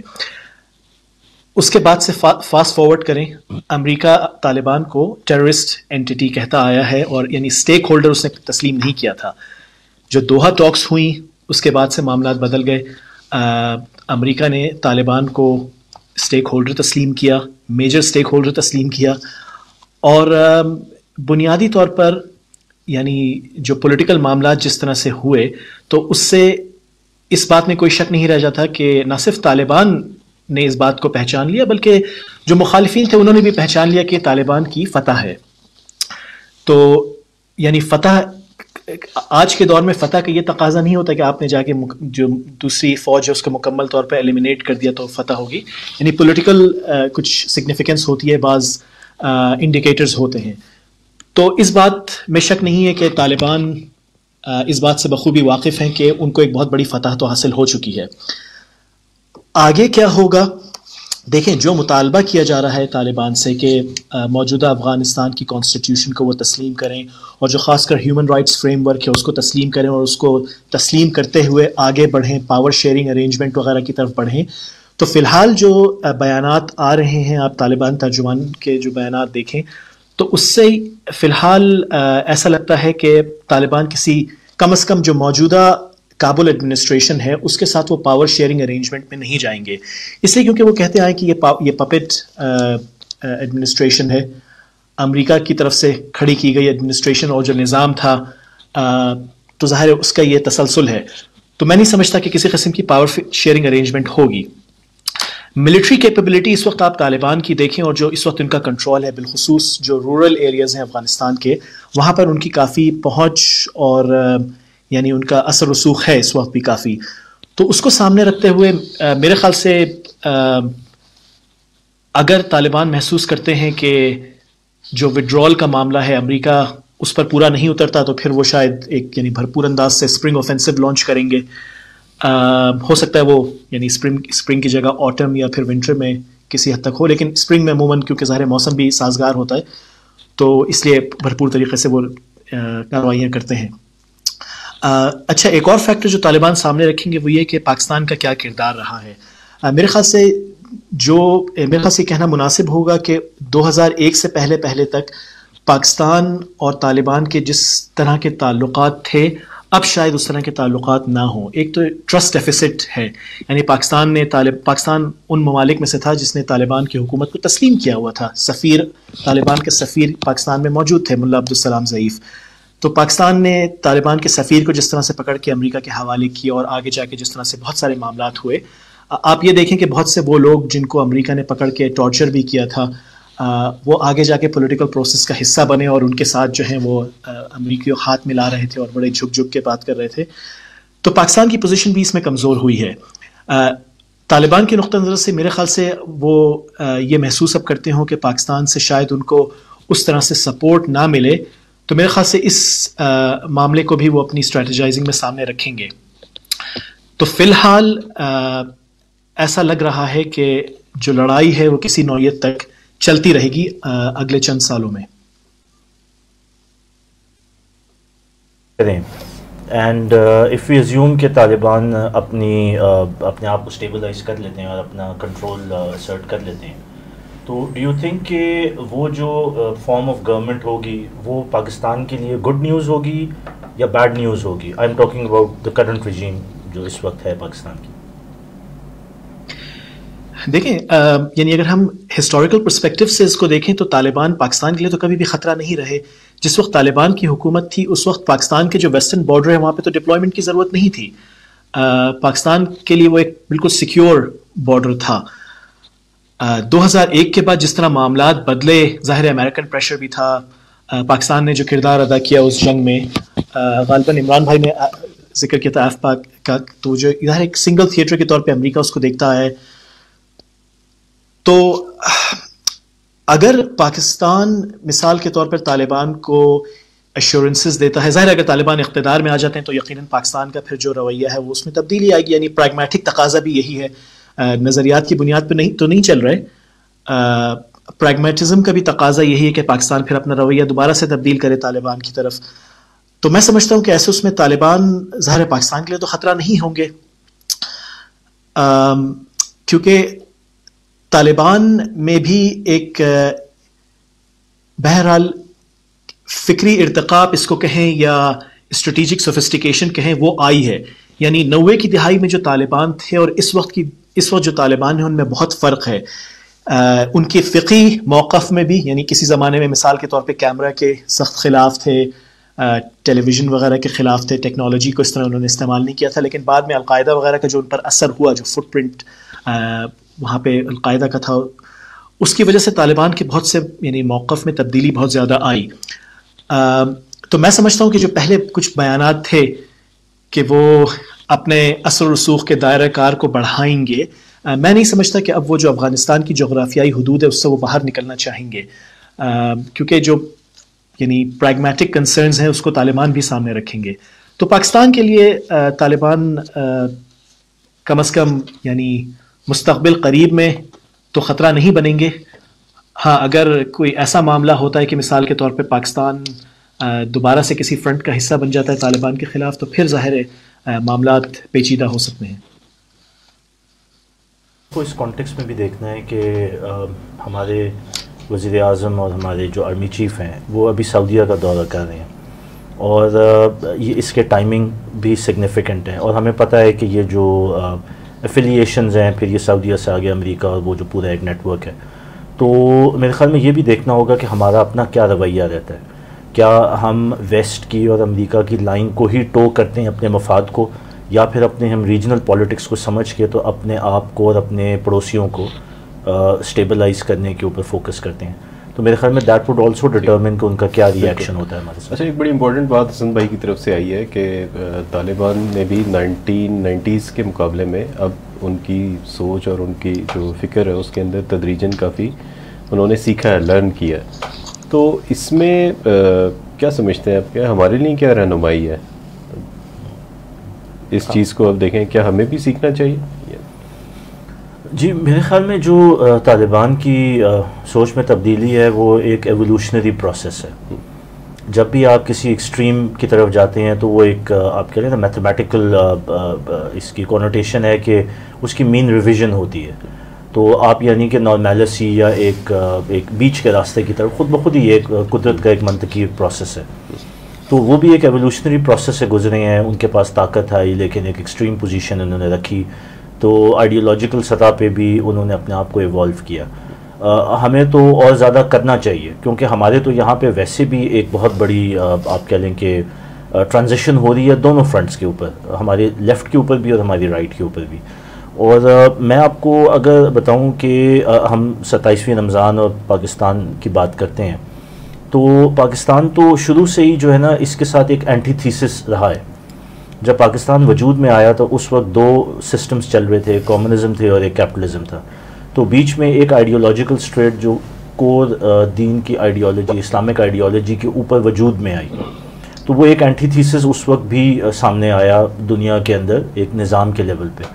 اچھا, جب پاکستان بن گیا تو اس کے بعد بھی آپ دیکھیں کہ ایک اینٹی تھیسس ہر وقت اس سسٹم میں رہا ہے یا سوسائٹی میں رہا ہے, جس میں ایک طرف تو ماڈرنسٹ طبقہ ہے, آپ کی جتنی بھی رولنگ ایلیٹ رہی ہے, آپ کے پولیٹیکل جتنے بھی سیٹ اپ رہا ہے, آپ کا ملٹری سیٹ اپ ہے, آپ کا جوڈیشل سیٹ اپ ہے, وہ سارا ویسٹرنائزڈ ہے اور سیکولر ہے ان اٹس اورینٹیشن. لیکن اسی اوور ہینگ کے اندر جو کور باڈی ہے اس کے اندر دین کو فروغ بھی ملا ہے اور اس کو اٹھان بھی ملی ہے. جہاں پہ سیکولرزم اور لبرلزم اور جو پرویز مشرف کے ٹائم پہ خاص طور پہ اس کو کہتے ہیں نا جو 4 چاند لگے, تو اسی کے ساتھ ساتھ جو وہ دینی اویئرنیس تھی اور اس کی اپنی آئیڈیالوجی کو ڈھونڈنے کی جو ایک تڑپ تھی وہ بھی فروغ پائی ہے.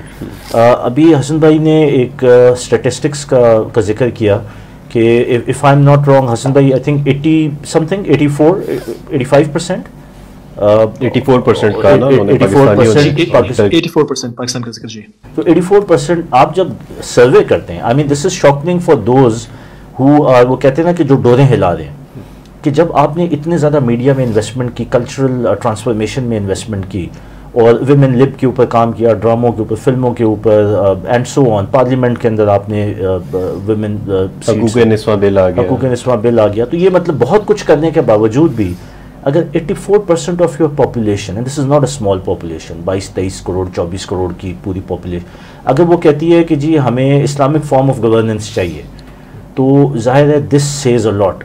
تو ہم میرے خیال میں ایک اینٹی تھیسس کے اندر ہے پاکستان، جب سے وجود میں آیا اور ابھی تک. اب اس کے پیچھے اللہ کے کون سے راز چھپے ہوئے ہیں، ان کو میرے خیال میں لنک اسی کانٹیکس میں کر سکتے ہیں جس طرح 27ویں رمضان کو اللہ تعالیٰ نے پاکستان بنایا. یہ اللہ تعالیٰ کا ایک پروجیکٹ ہے جس کے اندر بہت ساری غیبی خصوصیات موجود ہیں. ابھی کسی کی کشتی کا پٹا ٹوٹنا ہے، بالکل، اور کسی بچے کو مرنا ہے، بالکل، اس کے بعد خزانہ یعنی اندر بالکل دبا ہوا ہے. وہ جو خالد صاحب سورہ کہف کے ساتھ لنک کرتے ہیں پاکستان کی پوری ایک ہسٹوریکل ٹریک ریکارڈ کو، بڑا ویلڈ ہے. اور جس طرح ڈاکٹر صاحب کہتے تھے کہ جب پاکستان کسی خاتمے کے دہانے کے اوپر آتا ہے تو اللہ تعالیٰ پورا وہ ٹیبل یا پورا پلیٹ فارم ہی شفٹ کر دیتا ہے. دنیا کے حالات چینج ہو جاتے ہیں کہ پاکستان کو سپیس مل جاتی ہے سروائیو کرنے کی.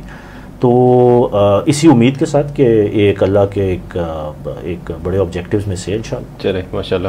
جی عمران صاحب، یہ ایولیوشن کے حوالے سے ایک چیز جو میں لازماً یہاں پہ مینشن کرنا چاہوں گا وہ یہ ہے کہ جو ڈاکٹر اسرار احمد صاحب رحمہ اللہ نے ایک کتاب لکھی تھی، کتاب لکھی نہیں، ان کے لیکچرز ہیں، اس کو مرتب کیا گیا کہ عصر حاضر میں خلافت کا نظام اور اس کی حقیقت، خلافت کی حقیقت اور عصر حاضر میں اس کا نظام. اور جب طالبان کی حکومت بنی تو ڈاکٹر صاحب نے اس کتاب کا باقاعدہ جو ہے وہ پشتو یا فارسی میں باقاعدہ ترجمہ کروایا اور وہاں پر ملاقات کرنے کے لیے گئے اور ان کو وہ کتاب تحفتاً دی کہ جو نظام ہے اس وقت دنیا میں، اس کے اعتبار سے اگر آپ کو اپنا نظام لے کر آنا ہے، جو بھی دنیا کی نیڈ ہے اس وقت، یہ زیادہ مناسب لفظ ہوگا، جو بھی دنیا کی نیڈ ہے اس وقت، دنیا آج سوشل ایولیوشن کے نتیجے میں جس جگہ پر ٹھوکریں کھا کر پہنچی ہے، تو جو دنیا کی نیڈ ہے اس کو فل وہ کر سکتی ہے جس کو ڈاکٹر صاحب نے بھی بیان کیا ہے، جو بھی ہے، یا جسے آپ سوشل تھاٹ کہہ سکتے ہیں، جو مودودی صاحب نے جس کو پیش کیا، جس کی بنیادیں علامہ اقبال نے ڈالی ہیں، جس کی اول کوشش آپ کو شاہ ولی اللہ محدث دہلوی رحمہ اللہ کے ہاں ملے گی. یعنی یہ ایک پوری لائن ہے، پوری چین ہے، اور اس کو کنکریٹ فارم میں ڈاکٹر اسرار احمد صاحب رحمہ اللہ نے پھر پیش کیا، وہ طالبان کو انہوں نے دی. لیکن ہوا یہ بدقسمتی کے ساتھ کہ ان کی حکومت ہی چلنے نہیں دی گئی وہاں پر. اگر ان کو سنبھلنے کا موقع ملتا تو وہ ہمیں اچھا گمان رکھنا چاہیے، وہ یقیناً اس طرف پیش قدمی کرتے. آج کے اعتبار سے بات یہ ہے کہ جو یعنی دنیا اس شے کو ایکسیپٹ کرتی ہے جو ان کی نیڈ کو فلفل کر سکے اور سولوشن اورینٹڈ ہو. اگر طالبان کو اس دنیا، اس ماڈرن ورلڈ میں اپنی کوئی جگہ بنانی ہے تو انہیں اس تھاٹ کی طرف آنا پڑے گا جو اس احیائی فکر جس پہ ہم نے بات بھی کرنی ہے اور جو اس خطے میں پروان چڑھی ہے. یعنی یہ لیول جو ہے یہاں کا، یہاں کے لوگوں کا اور اس فکر کا، یہ پوری دنیا میں مسلم ورلڈ میں آپ کو کہیں پر بھی نہیں ملے گا. اخوان میں بھی جو کنٹریبیوٹ ہوا ہے نا، وہ سید قطب کس سے انسپائر ہیں؟ وہ سید مودودی رحمہ اللہ سے انسپائر ہیں. وہ ساری تھاٹ مودودی صاحب کی ہے جو عربی میں ٹرانسفر ہوئی ہے اور وہاں پہ جا کے اس نے وہاں پہ پھر تہلکہ مچایا ہے، اور وہی لیگیسی ہے جس کو فالو کیا ڈاکٹر اسرار نے آگے. تو یہ تھاٹ یہاں پر ہے، ان لوگوں کے پاس ہے، اور وہ قرآنک تھاٹ ہے، اور اس کے پیچھے 400 سال کی بڑی شاندار تاریخ ہے. تو یہ طالبان بھی اگر آگے بڑھنا ہے اور دنیا میں ایک ماڈرن اسٹیٹ کے طور پر اگر اپنے آپ کو لے کر چلنا ہے تو وہ اس فکر کو تھامے بغیر جو ہے مشکل ہو جائے گا. کوئکلی جو ہے نا احیائی تحریکوں کا جو پس منظر ہے اس ریجن کے حوالے سے جو آپ نے ذکر کیا، ہم اس کے اوپر آتے ہیں کوئکلی، ساتھ ساتھ پھر ہم اپنے کوشچنز بھی لیتے رہیں گے. اس کی سر جو بنیاد پڑی ہے نا، وہ یہاں پر جب انگریز آیا ہے، اور انگریز یہیں پر ہی صرف نہیں آئے، وہ اطالوی بھی آئے، وہ ولندیزی بھی آئے، وہ ہسپانوی بھی آئے، وہ پوری دنیا سے مسلمانوں کو ختم کرنے کا وہ پلان بنا. اور یہاں پر جو برٹشرز یہاں پر آئے، اور برٹشرز جب یہاں پر آئے تو وہ صرف عسکری طور پر ہی نہیں آئے، وہ اپنی تہذیب ساتھ لے کر آئے، وہ اپنا مذہب ساتھ لے کر آئے. تو وہ ہر اعتبار سے مسلح ہو کر یہاں پر حملہ آور ہوئے ہیں. اس کو کاؤنٹر کرنے کی مسلمانوں نے کوشش کی 1857 کی، وہ آخری کوشش تھی، اور اس میں ناکامی ہوئی. پتہ چل گیا کہ ہم مقابلہ کرنے کی پوزیشن میں نہیں ہیں، اور اس لیے پھر ہمارے ہاں وہ جو ڈویژن بھی پیدا ہوئی. اور یہ جملہ بڑا اہم ہے، ڈاکٹر اسرار صاحب یہ کہا کرتے تھے کہ دور غلامی میں جو ڈویژن جب ہو جایا کرتی ہے، تقسیم، وہ نقصان کا موجب بنتی ہے. یعنی یہ جملہ ایسا ہے جسے سنہری حروف سے لکھا جانا چاہیے. ہمارے عام طور پہ کوئی توجہ ان چیزوں کی طرف نہیں دی جاتی. تو ہمارے یہاں ڈویژن بنی, ایک دیوبند کی وہ تحریک تھی, آج وہ ایک مسلک ہے, آج وہ ایک مکتبہ فکر ہے, لیکن اس وقت وہ ایک تحریک تھی, اصلاً ایک تحریک تھی. اور پھر علی گڑھ کی تحریک. بہرحال دونوں کے اپنے نقطۂ نظر ہیں.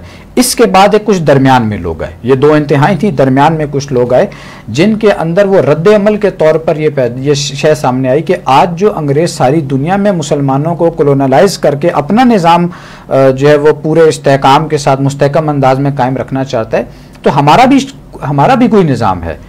اس کی طرف جب توجہ ہوئی تو پھر ہم نے دیکھا کہ جو احکامات قرآن مجید میں موجود ہیں, قرآن مجید میں ایسا تو نہیں ہے کہ کوئی حکم جو لکھا ہوا ہے وہ اس کو کی لیبلنگ ایسی ہو کہ یہ سیاسی نظام سے متعلق ہے یا سماجی نظام سے متعلق ہے, کبھی ایسی ضرورت پیش ہی نہیں آئی. لیکن اب جب یہ دنیا ماڈرن اپروچ کے ساتھ سامنے آئی ہے تو پھر ہمیں بھی اندازہ ہوا کہ یار فلاں احکامات جو ہیں وہ تو سیاسی نظام سے متعلق ہیں. تو پھر ہم نے بھی نظام کی بات کی, اور اس کے بعد پھر یہ مین کنٹریبیوشن اس میں علامہ اقبال کا بنیاد پیچھے شاہ ولی اللہ رحمہ اللہ نے ڈالی ہے, اور ان کا جو بیسک کنٹریبیوشن ہے وہ ہے رجوع الی القرآن, قرآن مجید کی طرف رجوع کرنا. اور فارسی زبان جو اس وقت کی ایلیٹ کی زبان تھی, اس میں انہوں نے قرآن مجید میں فرسٹ ٹائم ترجمہ کیا. اس کے بعد ان کے دو صاحبزادے شاہ عبد القادر رحمہ اللہ اور شاہ رفیع الدین رحمہ اللہ, انہوں نے ایک نے عربی اردو کا با محاورہ اور ایک نے لفظی جو ترجمہ کیا اور اس چیز کو آگے بڑھایا. اسی کے نتیجے میں پھر تحریک شہیدین کھڑی ہوئی ہے, اور جنہوں نے پھر انگریز کے خلاف وہ جد و جہد بھی کی, لیکن وہ ظاہر ہے اس میں کامیابی نہیں ہو سکی. اچھا, اس کے بعد پھر آ کر جب یہ آہیائی تحریکیں باقاعدہ یہ علامہ اقبال کی مین کنٹریبیوشن اس میں وہ شاعری کے ذریعے ہو یا ان کے جو لیکچرز ہیں 7 لیکچرز جو ریکنسٹرکشن کے عنوان سے, پھر ابوالکلام کی کنٹریبیوشن بہت زیادہ ہے. سید مودودی رحمہ اللہ نے پھر باقاعدہ جماعت بنائی, جماعت اسلامی کے نام سے, اسی لیگیسی کو پھر آگے فالو کیا. ڈاکٹر اسرار رحمہ اللہ نے, درمیان میں رفیع الدین کا نام ہے, رفیع الدین بہت بڑی شخصیت تھے, اور علمی اعتبار سے پہلے بھی یہ بات آئی تھی نصاب کے حوالے سے.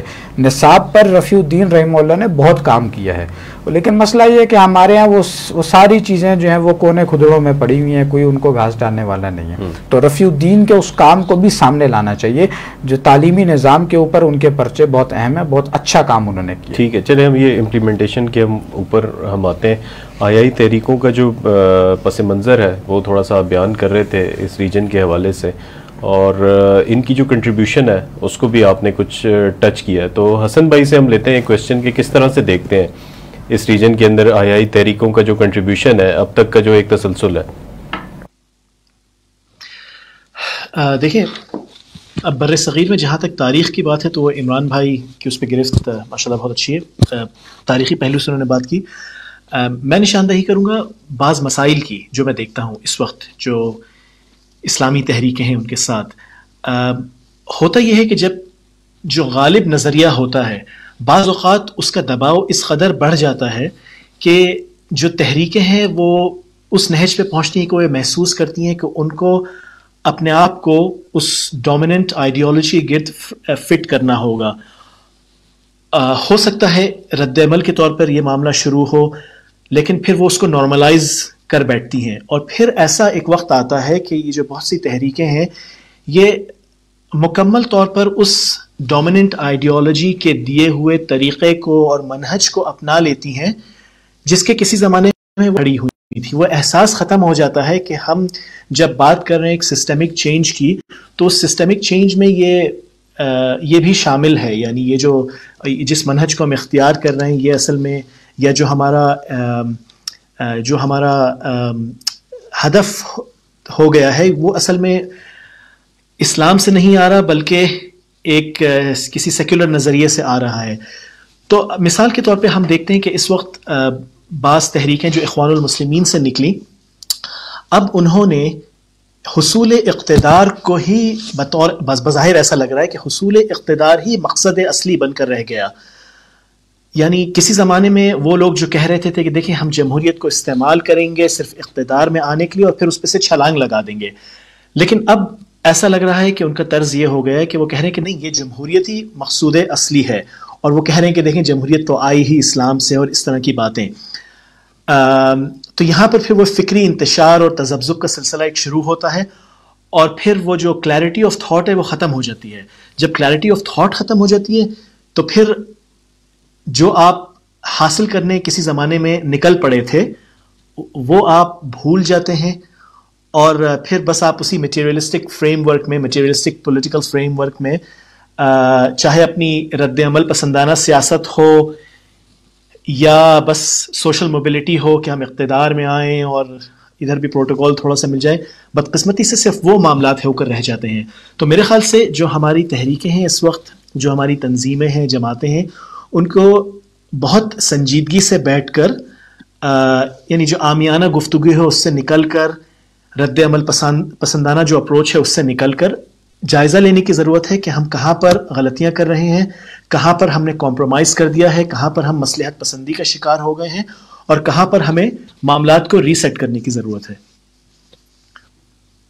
تھوڑا سا جائزہ لے رہے ہیں ان تحریکوں کے بارے میں کہ ان کا جو کنٹریبیوشن رہا ہے اس میں، اور حسن بھائی نے جو ہے وہ تھوڑا سا اس کو سولوشن اورینٹڈ بات کی ہے کہ وہ تحریکیں جو ہیں وہ جن آبجیکٹیوز کو ڈیفائن کر کے وجود میں آتی ہیں، اور وقت گزرنے کے ساتھ ساتھ پھر وہ کچھ وقتی پریشرز کے ذریعے سے یا یہ کہ کوئی شارٹ ٹرم اپروچ کے ذریعے سے اس کے اندر تبدیلی آ جاتی ہے، اور وہ پھر اصل اپنے جو مقاصد ہیں ان کو بھول جایا کرتی ہیں. تو یہ ہمارے اس خطے کی جو احیائی تحریکیں ہیں ان کے ساتھ بھی ہوا ہے. اس کے اوپر ہم دوبارہ آئیں گے، اور عمران بھائی آپ سے چاہیں گے کہ تھوڑا سا ہم آج کے حالات کو بھی سمجھیں، لیکن اس سے پہلے میں چاہوں گا ذرا کوئکلی ہم تھوڑا سا یہ دیکھ لیں کہ جس طرح آپ نے ذکر کیا ابوالکلام کا اور علامہ اقبال کا، ایک بہت بڑی شخصیت ہم جانتے ہیں کہ سید ابوالعلا مودودی رحمۃ اللہ علیہ کی ہے، جن کی کنٹریبیوشن سے ایک اتنی بڑی تحریک پوری مسلم امہ میں برپا ہوئی، پاکستان، انڈیا، بنگلہ دیش میں جس کو جماعت اسلامی کہا جاتا ہے، اور مصر اور دیگر عرب ممالک میں جو ہے اخوان المسلمون ہے. اور اس کے علاوہ بھی ایک بہت ان کا بڑا جو ہے وہ حلقہ ہائے اثر ہے، اور یہاں تک کہ ہے کہ سعودی عرب نے بھی جو اپنا وہ سب سے بڑا ایوارڈ اپنا دیتے ہیں، نیشنل ایوارڈ ہے ان کا، کنگ فیصل ایوارڈ، وہ سب سے پہلا ایوارڈ جو ہے وہ مودودی صاحب کو اس میں ملا ہے، یعنی ان کی جو کنٹریبیوشن ہے. اور جب جنازہ ہوا ہے مودودی صاحب کا تو وہاں سے پورے عالم اسلام سے جو ہے وہ ہمارے جتنے بھی بڑے لیڈرز ہیں، یعنی جو دینی لحاظ سے جن کو آپ اپنا رہنما سمجھتے ہیں، نماز جنازہ کے لیے بھی یوسف قرضاوی صاحب تشریف لائے ہیں، اور وہ سارا یہ معاملہ ہم جانتے ہیں. لیکن مودودی صاحب کے بارے میں شروع سے ہم یہ دیکھتے ہیں اور تاریخ بھی پڑھتے ہیں کہ ایک نیگیٹو کیمپین مسلسل چلائی جا رہی ہے، اور ان کے بارے میں غلط فہمیاں پھیلائی جا رہی ہیں. ایک بات تو مودودی صاحب کے بارے میں یہ کیا کہی جاتی ہے کہ وہ قیام پاکستان کے مخالف تھے. دیکھیں جی، وہ تو قیام پاکستان کے مخالف تھے. جب پاکستان بن گیا تو اس کے بعد انہوں نے کہا چلو اپنی جماعت چلانی چاہیے. تو اس کے اوپر عمران بھائی تھوڑی سی رہنمائی ہماری کریں گے. بالکل آپ نے صحیح اشارہ کیا، مودودی صاحب کے حوالے سے یہ غلط فہمی ہے جو موجود ہے، اس کے بیک گراؤنڈ کو بھی ضرور جاننا چاہیے، اور وہ یہ ہے کہ مودودی صاحب کو ٹارگٹ کیوں کیا گیا. اس کی بنیادی وجہ یہ کہ مودودی صاحب کے پاس وہ سولوشن تھا جو کہ باقی لوگوں کے مفادات، جو بھی کوئی ویسٹڈ انٹرسٹ ہوتے ہیں، اس کے اوپر وہ تیشہ بن کر گرتا تھا. یہ مودودی صاحب کی کا آپ جرم کہہ لیجئے کہ جس کی وجہ سے ان کی مخالفت کی گئی ہے، اور وہ رائٹ اور لیفٹ دونوں طرف سے مخالفت. یعنی آج کے دور میں لوگوں کو پتہ نہ لگ جائے کہ یہ قرآن آج کے دور میں بھی امپلیمنٹیبل ہے، اور اس کا سولوشن مودودی صاحب کے پاس تھا، اسی لیے ایک کیمپین مستقل وہ آج بھی چل رہی، وہ آج بھی آپ کو ملے گی. اور ہم دیکھتے ہیں سوشل میڈیا پر بھی کہ وقتاً فوقتاً کوئی نہ کوئی پہلو مودودی صاحب کے حوالے سے وہ نکال کر اور ان پر جو ہے وہ سب و شتم وہ شروع کر دیا جاتا ہے. قیام پاکستان کے حوالے سے اصل بات یہ کہ مودودی صاحب نے اسلامی نظریے کی پرزور انداز میں ایڈوکیسی کی ہے، اور کسی درجے میں بھی لیت و لال سے کام نہیں لیا. دیکھیں اس کی دلیل کیا ہے. وہ دلیل یہ ہے کہ پاکستان جس بنیاد پر بن رہا تھا وہ اسلام تھا. یعنی یہ بات سامنے آ رہی تھی کہ پاکستان جب بنے گا تو اس میں اسلامی نظام کو نافذ کیا جائے گا. یہی کوشش بھی تو مودودی صاحب کی ہے. یعنی مودودی صاحب بھی تو یہی بات کہہ رہے ہیں نا کہ یہ جس کہرے مذلت میں ہم گھر چکے ہیں، جس غلامی سے ہم دوچار ہیں، اس سے نکلنے کا واحد رستہ یہ ہے کہ ہم اسلامی نظام کی طرف بڑھیں. تو نظریہ پاکستان بھی وہی ہے جس کو مودودی صاحب بیان کر رہے ہیں. تو یہ کیسے کہا جا سکتا ہے کہ مودودی صاحب پاکستان بننے کے خلاف ہوں؟ بالکل خلاف نہیں تھے. انہوں نے نظریہ جو پاکستان کو پرزور انداز میں بیان کیا ہے. اختلاف صرف مودودی صاحب کا تھا طریقہ کار پہ.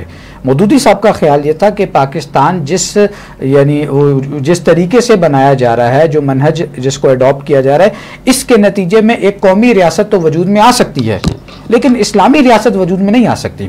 اسلامی ریاست کے لیے آپ کو وہ لوگ تیار کرنے پڑیں گے اور وہ معاشرے کا فہیم عنصر، وہ معاشرے کا انٹلیکچوئل طبقہ، وہ انٹیلیجنشیا کے لوگ، وہ پڑھا لکھا طبقہ کہ جو اسلامی نظریے کو حرز جان بنائیں، اپنی زندگیوں میں بھی دین کو نافذ کریں. وہ جب یعنی ایک طرف وہ جدید دنیا سے بھی واقف ہوں گے، جدید علوم انہوں نے پڑھے ہوں گے، اور ایک طرف وہ اسلام کے فنڈامنٹل سے بھی واقف ہوں گے، اس کو تھام کے رکھیں گے. تو وہ جب کوئی نظام پیش کریں گے، اس کو چلائیں گے، تو وہ پھر صحیح معنوں میں ایک اسلامی ریاست ہوگی، جس کے لیے انہوں نے کوشش بھی کی. یہ دوسری بات ہے کہ وہ کوششیں بارآور اور جو ثمر آور جو ہے وہ نہیں ہو سکی، لیکن یہ کہنا کہ وہ پاکستان بننے کے مخالف تھے، یہ بات بالکل درست نہیں ہے. وہ پاکستان بننے کے طریقہ کار کے ضرور خلاف تھے.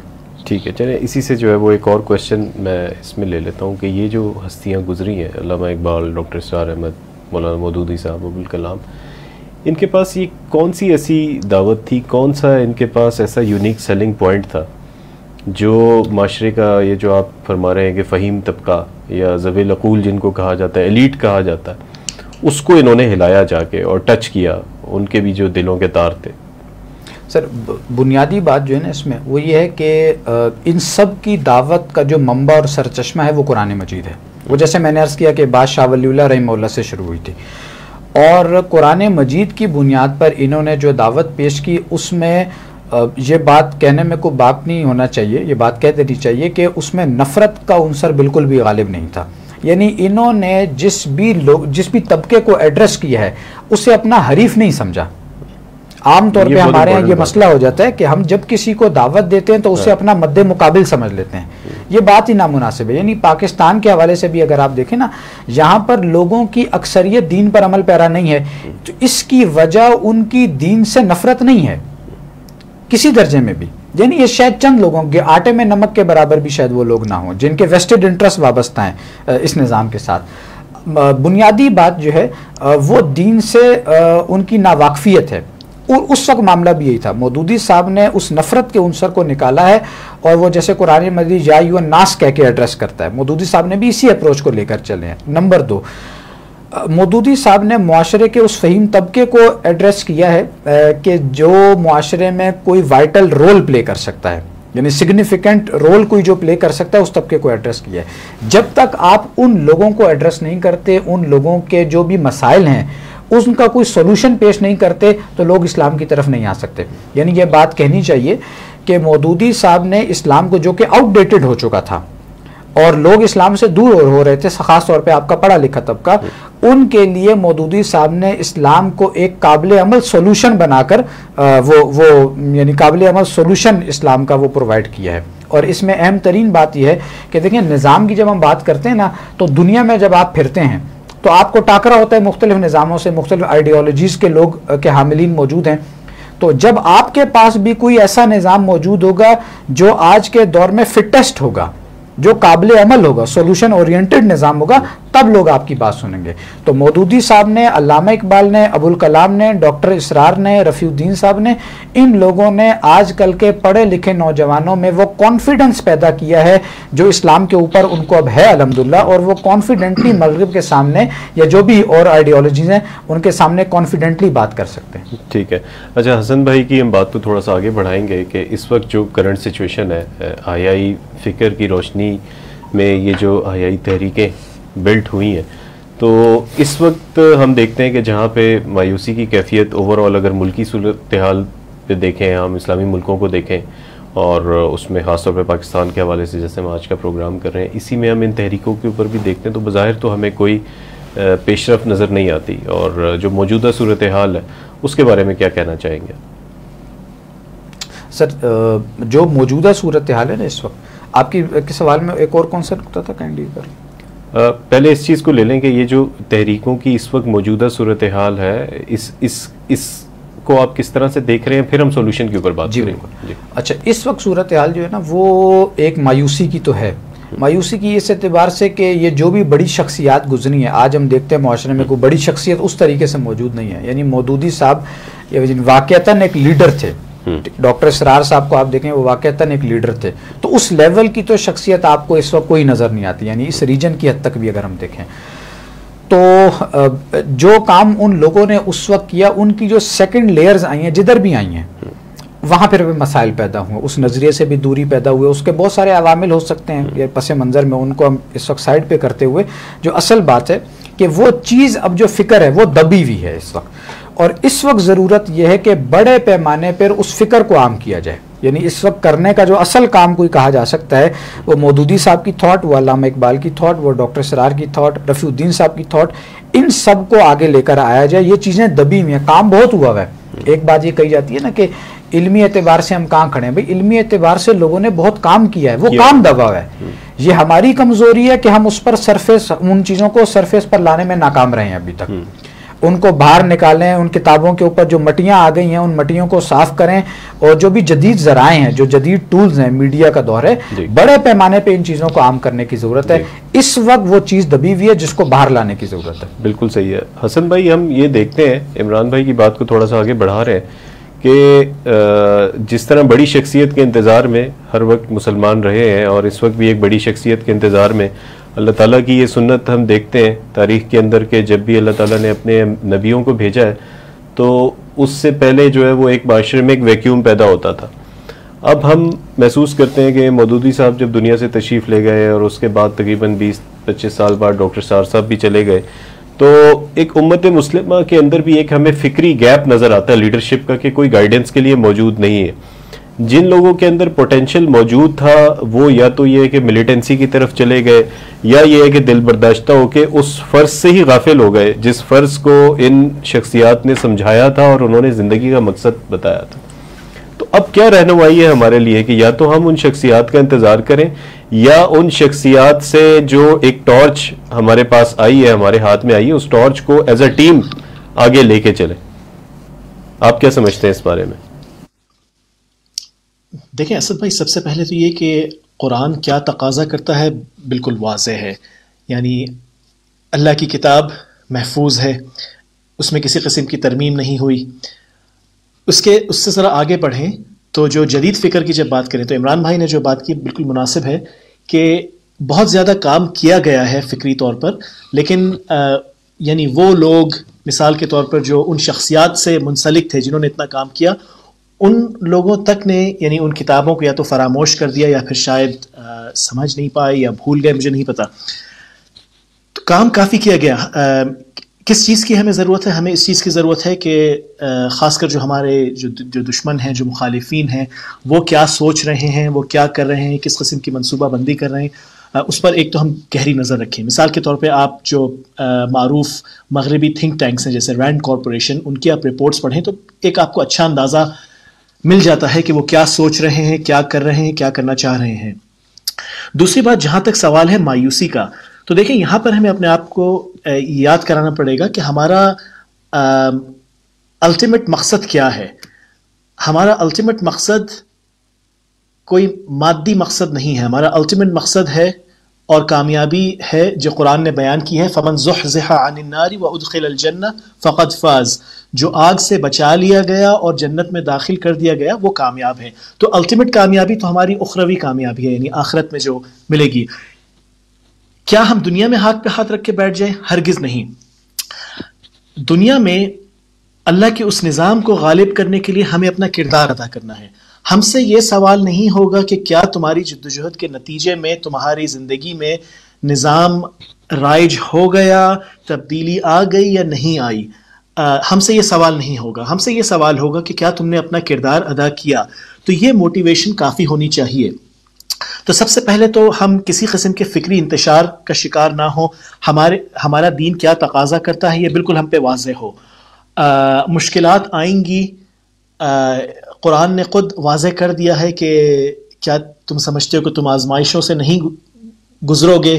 اس پر عمل کرتے ہوئے احادیث سے واضح ہے کہ دین پر قائم رہنا جلتے ہوئے انگارے کو پکڑنے جیسا ہو جائے گا. کیا ہم بیٹھ کر امام مہدی کا انتظار کریں؟ نہیں. جو اللہ نے حکم دیا ہے اس پر ہم عمل کرتے ہوئے اپنا جس حد تک ہو سکے حصہ ہم ڈال دیں. اگر اسی دنیا میں ہم وہ تبدیلی دیکھ لیتے ہیں تو الحمدللہ, یعنی ایک ظاہر خوشی تو اس سے حاصل ہوتی ہے, لیکن بنیادی طور پر وہ آخرت میں جو حاصل ہوگا وہ موٹیویٹر ہمارے لیے ہونا چاہیے. تو اس بات کو سامنے رکھیں. دیکھیں ہم یہ بھول جاتے ہیں کہ جو جو کولونیلائزیشن ہے وہ صرف اس وقت نہیں ہوتی کہ کوئی ایسٹ انڈیا کمپنی یا فوجیں آ کے آپ کے سر پہ بیٹھ جائیں اور آپ کو غلام بنا لیں جسمانی طور پر. جو ایک کلچرل کولونائزیشن ہے، جس طرح سے ہماری یعنی ذہنیت غلامانہ ذہنیت ہو جاتی ہے، جو ہم معذرت خواہانہ سوچ، شکست خوردہ سوچ کا شکار ہو جاتے ہیں، اس سوچ کو تبدیل کرنا ہوگا. تو ڈائریکشن واضح ہے، ہمارے سامنے موجود ہے. ایسا نہیں ہے کہ پیغام کھو گیا ہے، اس کو ہمیں اٹھا کر اس سے واقفیت حاصل کرنی ہوگی اور اس پر عمل کرنا ہوگا. آگے جو موٹیویشن ہے ہمارے لیے سب سے بڑی، وہ یہ ہونی چاہیے کہ ہم اللہ کی رضا حاصل کر سکیں اور جنت میں داخل ہو سکیں. تو یہ مین چیز ہے. تو ایک مسلمان ڈی موٹیویٹڈ کیسے ہو سکتا ہے، یہ میری سمجھ میں نہیں آتا. دیکھیں، مسلمان کو خوف ہو سکتا ہے، یہ بالکل فطری ہے. سورہ توبہ ہم پڑھیں تو واضح ہوتا ہے کہ اصحاب بھی ایک اس فیز سے گزرے. اللہ نے بیان کیا کہ خوف کی کیفیت جو آئی تھی. سورہ الاحزاب میں بھی اس کا ذکر ہے کہ حلق میں جب تمہارے یعنی خوف کی کیفیت تھی. لیکن الٹیمیٹ پھر موٹیویٹر کیا ہے کہ من المؤمنین رجال صدقوا ما عاهدوا الله علیہ فمنهم من قضى نحبه ومنهم من ينتظر وما بدلوا تبدیلا. تو یہ اس چیز میں وہ پھر پیچھے کبھی نہیں ہٹے. انہیں پتا تھا کہ یہ اللہ کا وعدہ ہے اور یہ سچ ہوگا، اور یہ ان کے لیے موٹیویشن تھی. تو ہم قرآن سے جڑیں، گھوم پھر کے بات نہیں آ جاتی ہے. قرآن سے جڑیں، ذرا ہم ترجمہ تو پڑھیں اس کتاب کا. ہماری یہاں تو بدقسمتی سے اکثر اس طرح کے تصورات آ جاتے ہیں کہ جی اس کو نہیں پڑھو، یعنی شیخ جب تک ساتھ نہ ہوں. بھائی ترجمہ تو آپ پڑھیں نا. کتنے لوگ اس کتاب کو پڑھ کے انگریزی میں اور دیگر مغربی زبانوں میں مسلمان ہو رہے ہیں، تو آپ کیسے گمراہ ہو جائیں گے اس کو پڑھ کے؟ ترجمہ تو پڑھیں. تو یہاں سے شروعات کریں.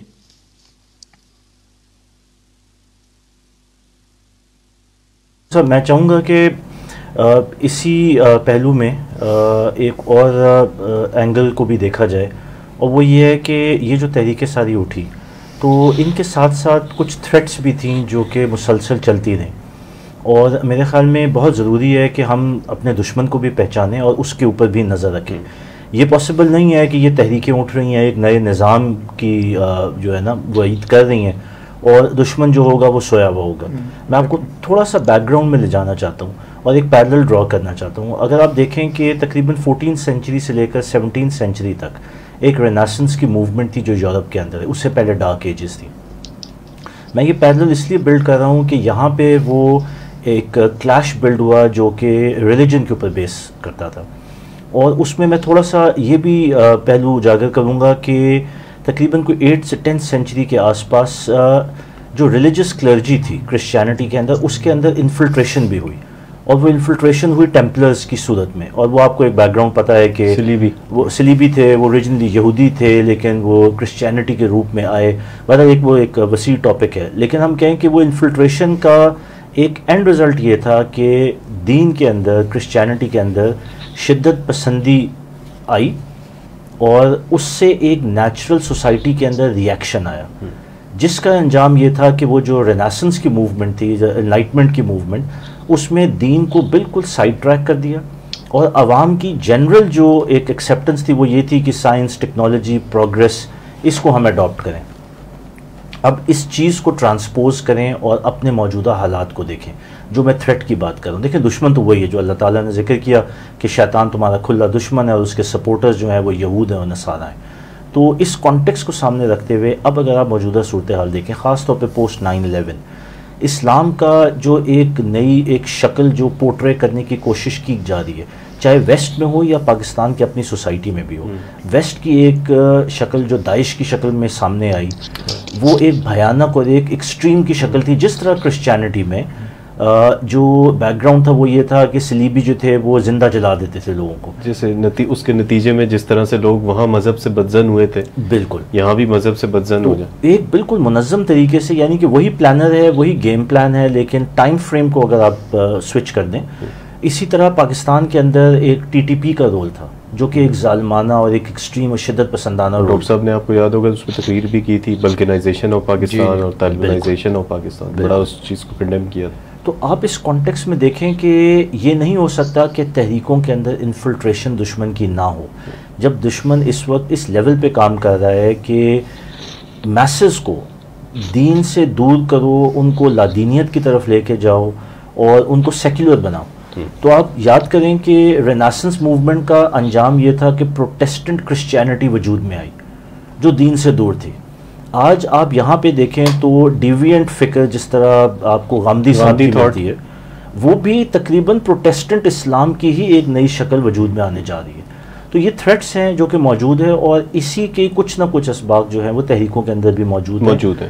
کرائسس وہی ہے جو آپ نے بات کی کہ لیڈرشپ کا وائڈ ہے، اس وائڈ کو کیسے فل کیا جائے، یا اللہ تعالیٰ اپنے ایک منطقی پروسیس اس کو فل کریں گے، یہ ایک ہمارے یہ سمجھ یہ ایک چیلنج ہے. ٹھیک ہے، ہم ساتھ اس میں نا لیڈرشپ کا جہاں مسئلہ ہے نا اس کو بھی دیکھ لینا چاہیے. دیکھیں اگر اللہ تعالیٰ کو بڑا لیڈر نہیں پیدا کر رہا تو اس کا مطلب ہے اللہ تعالیٰ کچھ اور ہمیں کنوے کرنا چاہ رہے ہیں، اور وہ شاید فرض تو ساکت نہیں کیا نا. جی فرض تو اپنی جگہ پر موجود ہے، جیسے وہ بات کر رہے تھے حسن بھائی. اس میں بنیادی طور پہ عرض یہ ہے کہ کسی بڑے انسان کا، بڑے آدمی کا نہ ہونا، وہ شاید آگے مہدی کے لیے آنا ہے، اس وجہ سے بھی شاید اللہ تعالیٰ نے اس وقت ویکیوم کریٹ کر دیے. ہمارے کرنے کا جو کام ہے نا سر، وہ اس وقت یہ ہے کہ اس فکر کے حاملین جو لوگ ہیں وہ بھلے کسی بھی جماعت میں ہیں، ان سب کو تو کم از کم ایک پلیٹ فارم پر آنا چاہیے نا. اور لیڈرشپ اگر موجود نہیں ہے ایک انسان کے اعتبار سے، ایک شخصیت کے اعتبار سے، تو ٹیم وجود میں ضرور آنی چاہیے. یعنی ٹیم جو ہے وہ اس کا متبادل ہوگا، ایک شخصیت کی کا متبادل ہوگی.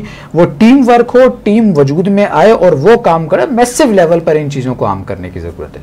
بالکل صحیح ہے. کمنٹس لے لیتے ہیں کوئکلی، ہم اپنے پروگرام کے جو ہے وہ آخر کی طرف جا رہے ہیں.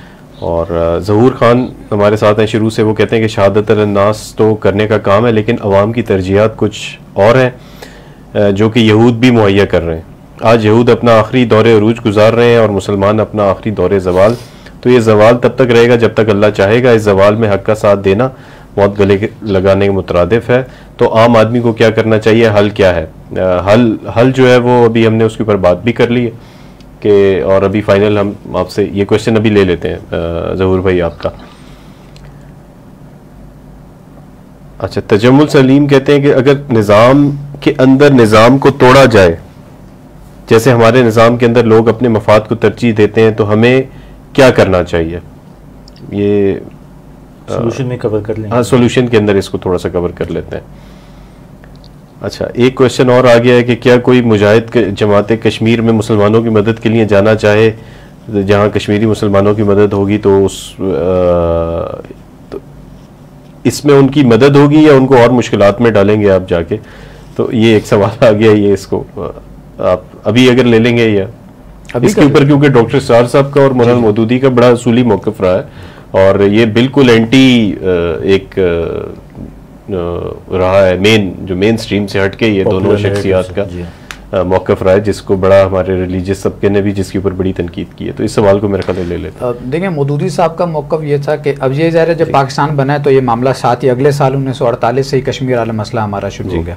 مودودی صاحب کا موقف اس پہ یہ تھا کہ اگر آپ کو ان کے ساتھ جنگ کرنی ہی ہے تو پھر آپ ان کے ساتھ معاہدہ ختم کریں. جب آپ ریاست بنتے ہیں، ریاست ایک دوسرے کو تسلیم کر لیتی ہے، تو یہ ایک معاہدہ ہے. یعنی عمرانی جو ہے وہ پوائنٹ آف ویو سے اگر آپ دیکھیں تو وہ سوشل کانٹریکٹ کے اعتبار سے آپ نے ایک معاہدہ کر لیا. آپ کا سفیر ان کے پاس ہے، ان کا سفیر آپ کے پاس ہے.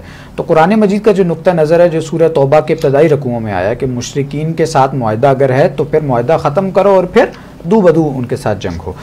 تو ہم نے کیا یہ کہ ہم نے ایک طرف تو وہ معاہدہ اپنا برقرار رکھا اور پھر مجاہدین کے ذریعے سے ہم نے وہ دوسرا کام جاری رکھا ہے. اس کا نتیجہ یعنی سولوشن جو کہ حاصل ہونا جو مقصد کہنا چاہیے وہ مقصد نہ کبھی حاصل ہوا ہے نہ آئندہ کبھی ہوگا. یہ اس کا حل ہے ہی نہیں.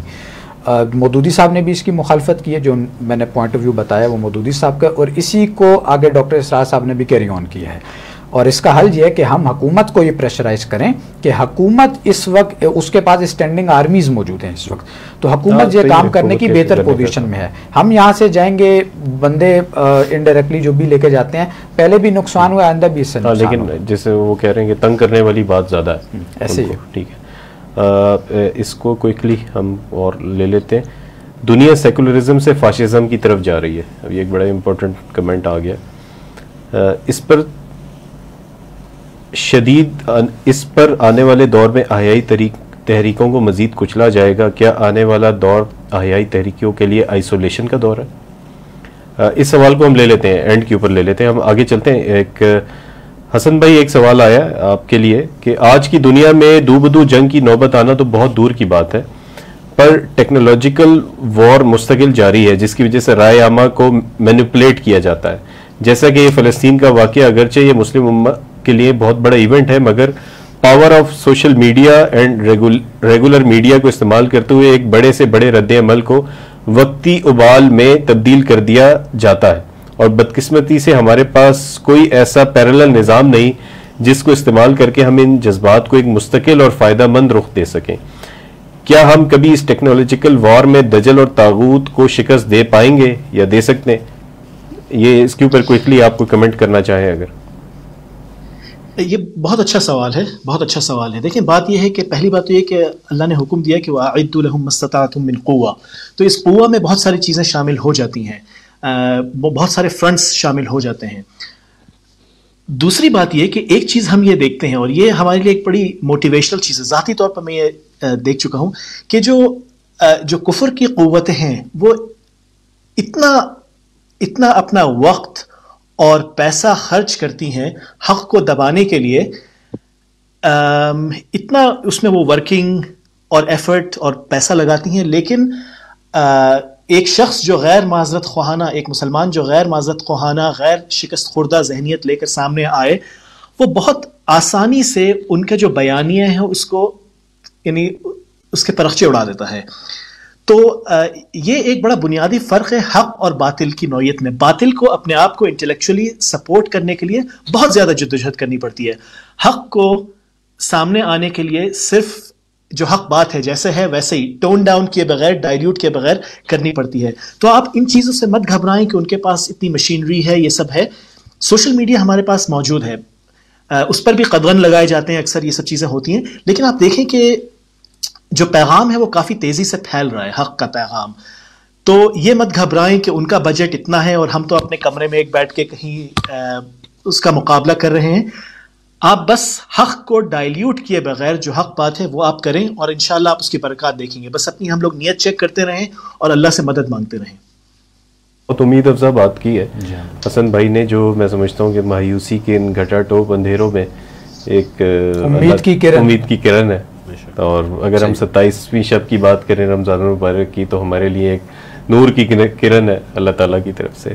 اچھا، آپ کے لیے ایک سوال آ گیا کیوان بھائی فیصل وحید صاحب کی طرف سے، اور ڈائریکٹ آپ کے لیے انہوں نے سوال کیا. وہ کہتے ہیں کہ تحریک انصاف نے نوجوانوں کو تبدیلی کا نعرہ لگا کر دیا تھا تو کچھ نہیں، البتہ مایوس ضرور کیا. شبان المسلمین اس حوالے سے یوتھ کو کیسے تیار کریں گے کسی نئی تحریک کے لیے؟ جی اسد بھائی، دیکھیں چیلنجز تو بہت ہیں اس وقت، اور میں مطلب تحریک انصاف کو صرف آئسولیٹ نہیں کروں گا، کیونکہ ہم نے کل بھی بات کی تھی، کیونکہ پلیئرز چینج ہوتے ہیں، شکلیں لیڈرشپ چینج ہوتی ہے، لیکن جو پیٹرن اور ٹرینڈ اور جو آپ ایک کہہ لیں کہ ایک اوفینس ہے وہ اپنی جگہ برقرار ہے. بھلے آپ جنرل پرویز مشرف کیرا سے شروع کریں، اس کے بعد پیپلز پارٹی، نون لیگ، تحریک انصاف ایک ٹرینڈ ہے، اور اس کو میں ظاہر ہے کیونکہ میری فیلڈ اکنامکس کی زیادہ ہے تو میں اس کو ریلیٹ کروں گا کہ there is a continuous trend of deterioration, اور وہ جو ہے وہ ایک پیٹرن اپنی جگہ چل رہا ہے.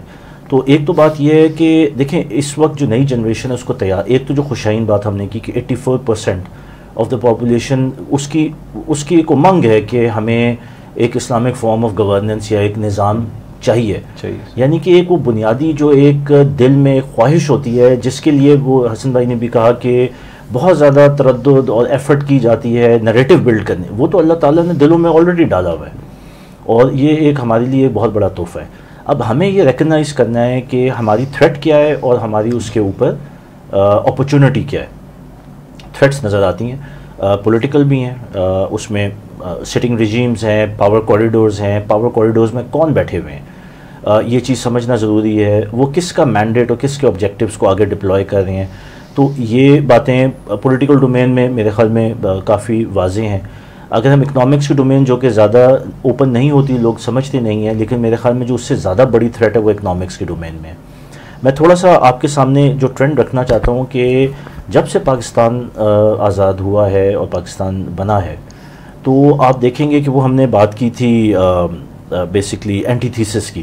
تو وہ اینٹی تھیسس میں جو رولنگ ایلیٹ ہے وہ ہمیشہ سے ویسٹرنائزڈ اور انلائٹنڈ ماڈرنسٹ والے ہی روپ میں آئی ہے. اب اس کی جو ٹرینڈز تھی اس میں ایک ٹرینڈ جو بڑا کلیئر تھا وہ ہمیں عالمی مالیاتی اداروں کے شکنجے میں جکڑ دیا, اور وہ کرتے کرتے اب یہاں تک نوبت آ گئی ہے کہ اب ہم نئے قرضے لیتے ہیں پرانے قرضوں کو اتارنے کے لیے. معیشت جو ہے وہ ایکسپینڈ نہیں ہو رہی ہے. اگر ہم اپنی انڈسٹریل گروتھ کو دیکھیں یا اپنی ایگریکلچر بیس کی گروتھ کو دیکھیں یا پھر اپنی ہم ریجنل ٹریڈ پالیسیز کو دیکھیں تو we actually have done nothing in the last 20 years at list.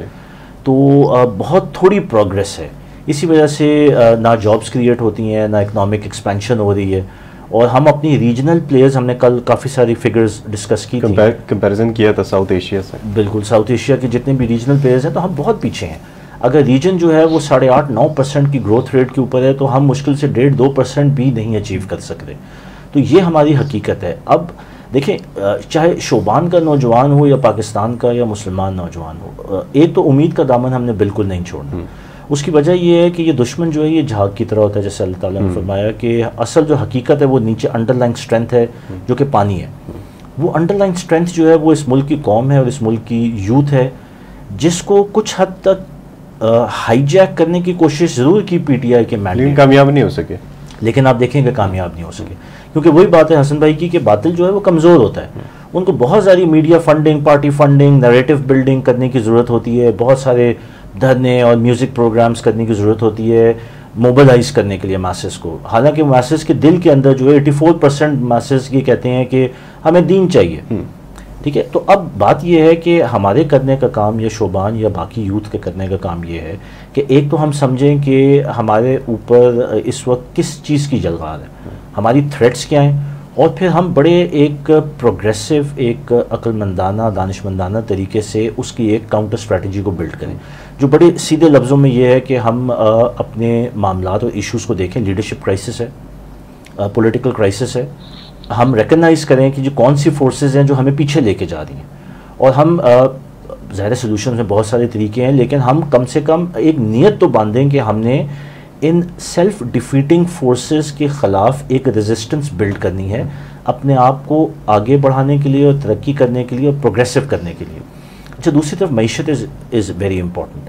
ہمیں دیکھنا ہے کہ یہ جو ایک کنٹینیوس قرضوں کا ٹرینڈ ہے جس کے اندر ہمیں جکڑا جا رہا ہے, اس کا منطقی انجام یہ ہے کہ ٹوٹل انسلیومنٹ, اور اب ہم تقریباً وہاں پہنچ چکے ہوئے ہیں. اس وقت پاکستان کا $115 بلین کا فورن ایکسچینج ڈیٹ ہے, ڈالر ڈینومینیٹڈ, اور یہ ٹرینڈ رک نہیں رہا, یہ آگے بڑھ رہا ہے. ایک اصطلاح استعمال ہوتی ہے, اس کو کہتے ہیں دا ڈچ ڈیزیز. دا ڈچ ڈیزیز, ہمیں ڈچ ڈیزیز پوری طرح لگ چکی ہوئی ہے. وہ یہ ہے کہ آپ کو قرضوں کی اتنی عادت ہو جائے کہ اس کے بعد آپ جو ہے وہ بغیر قرضے لیے یا بغیر معذرت کے ساتھ بھیک مانگے آپ کو تصور ہی نہ ہو زندگی گزارنے کا. تو اس فوبیا سے نکلنے کی ضرورت ہے. اس رولنگ ایلیٹ جو اپنے آپ کو کل عقل سمجھتی ہے, ان کو یہ بتانے کی ضرورت ہے کہ دنیا میں محنت کر کے تو ترقی حاصل کی جاتی ہے, اور جب آپ اللہ کے ساتھ خلوص کے ساتھ جڑے ہوں گے تو برکت بھی آئے گی, اور جب محنت کریں گے اور پروگریس کریں گے تو آپ کو اکنامک پراسپیرٹی بھی ملے گی. So solution is in front of us. ہم ایفرٹ کریں, ہم کوشش کریں, اور ہم خاص طور پہ ایک تو اللہ کے رسول صلی اللہ علیہ وسلم کی جو جنگ ہے اس نظام سے نکلیں, اور دوسرا یہ ہے کہ اپنی نیشن بلڈنگ کریں. اور یوتھ کے لیے خاص طور پہ آپ یہ جو رہنمائی کر رہے ہیں کہ یوتھ جتنا اس چیز کو سمجھیں گے, کیونکہ یوتھ کے لیے بہت بڑا چیلنج ہوتا ہے کہ سب سے پہلے انٹلیکچولی اپنے آپ کو اسٹیبل کرنا. جب یہ 15 سے 18 سال کی عمر کی ایج گزر رہی ہوتی ہے, اس کے بعد ایک کیریئر بلڈنگ کا پریشر ہوتا ہے, اور جو ملک کے اکنامک سچویشن چل رہی ہے اس میں یوتھ کے اوپر یہ سارے پریشرز جو ہیں یہ اکٹھے آ گئے ہیں. تو ان کا کویشچن اس حوالے سے کافی پریکٹیکل ہے. ایک اور کویشچن ہم لے لیتے ہیں شبان المسلمین کے حوالے سے. فیصل وحید صاحب کہتے ہیں کہ جماعت اسلامی نے کئی دہائیوں سے مروجہ سیاسی نظام کا حصہ بن کر اسلام کے حوالے سے کوئی خاص کامیابی حاصل نہیں کی. اسی طرح جو لوگ ناموس رسالت کے نام پر سیاست میں آئے ان کو لوگوں نے سپورٹ بھی کیا, لیکن بالآخر ان کو بھی کرش کر دیا گیا ہے. ایسے میں شبان المسلمین کیا منہج اختیار کرے گی جس سے کامیابی یقینی نظر آئے؟ ہمارا جو منہج ہے وہ وہی منہج ہے جو ڈاکٹر اسرار احمد صاحب رحمہ اللہ کا منہج ہے. کہ جس میں آپ کو ایک نظریہ ہے جس کے کو بڑے پیمانے پہ آپ کو پھیلانا ہے، اور اسی نظریے کی ہم ابھی بات بھی کر رہے تھے. جو لوگ اس نظریے پر لبیک ہیں ان کو ساتھ میں لائیں، اپنے ایک اجتماعیت بنائیں، اور پھر ان لوگوں کی تربیت کرنے کی ضرورت ہے. یعنی جو نظام آپ لانا چاہتے ہیں ان فیوچر، اس نظام کی جھلک آپ کے لوگوں میں بھی نظر آنی چاہیے. اور ظاہر بات ہے کہ ہم اسلامی نظام کے خواہاں ہیں، اسے لانا چاہتے ہیں تو وہ ایک جھلک کردار میں، شخصیت میں وہ نظر آنی چاہیے. اور اس کے بعد جب آپ کی ایک معتدب تعداد ہو جائے تو پھر یہ ہے کہ یعنی وہ ساتھ میں آپ کا جب آپ دعوت دے رہے ہوں گے، معاشرے میں کام کر رہے ہوں گے، تو جو بھی مخالف قوتیں ہیں، جو بھی کاؤنٹر نیریٹیوز والے جتنے بھی ہیں، وہ علمی دلائل بھی ان کو جو ہے وہ فراہم کریں گے، اور یہ کہ وہ آپ کو یعنی فزیکل پرسیکیوشن پر بھی بات آ سکتی ہے. تو ان ساری چیزوں کو آپ کو جھیلنا چاہیے، اور وہ جھیلنا جیسے نبی صلی اللہ علیہ وسلم نے جھیلا ہے. اور اس کے بعد یہ کہ پھر آپ ایک معتدب تعداد ہو جائے تو پھر آپ اس باطل نظام کو چیلنج کریں، خود جو لاٹھی نہ اٹھائیں، خود بندوق نہ اٹھائیں، آرمڈ لیس ہو کر آپ اس نظام کے خلاف جو ہے وہ جد و جہد کریں. اور یہی ایک قابل عمل سولوشن اس وقت ہمارے پاس موجود ہے. سول ریزسٹنس موومنٹ یعنی آپ یہ کہہ رہے ہیں کہ وہ اس کے اندر چلانی چاہیے. تو اس میں ہم کوئکلی جو ہے وہ ایک ون لائنر اگر لینا چاہیں تو حسن بھائی سے سٹارٹ کرتے ہیں، اور پھر کہ ون بھائی آپ اس کو وائنڈ اپ کریں کہ 27 رمضان المبارک ہے، اور 27ویں شب ہے اس کے اندر بھی، اور قبولیت کی گھڑی رمضان کی آخری ساعتیں ہیں، اور اس وقت پاکستان اور مسلم امہ جن چیلنجز کے اندر ہے. تو ون لائنر کیا آپ دینا چاہیں گے حسن بھائی؟ کیا پیغام دینا چاہیں گے آپ اپنے ساتھیوں کو؟ میں یہ کہوں گا کہ کل کا انتظار مت کریں، آج ہی تہیہ کر لیں کہ ہم اپنے کردار پر، اپنے معاملات پر نظر ڈالیں گے، اور یہ تہیہ کر لیں کہ اللہ کی رضا کے لیے ہم کام کریں گے، نہ صرف ریچولز کی حد تک کہ نماز، روزے، زکوٰۃ، بلکہ سب سے اہم اس دین کے قیام کے لیے جو ان تمام معاملات کو پروٹیکٹ کرتا ہے. تو یعنی اللہ ہمیں خلوص نیت عطا فرمائے، اللہ ہمیں شرح صدر عطا فرمائے، اور اللہ ہم سے کام لے لے اپنے دین کے لیے اور ہم سے راضی ہو جائے. اسد بھائی، ہمیں یہ چیز دیکھنی ہے اور اس کا ادراک ہونا چاہیے کہ ہمارے اوپر اور اس ریجن میں ایک نئی گریٹ گیم کا آغاز ہو چکا ہے.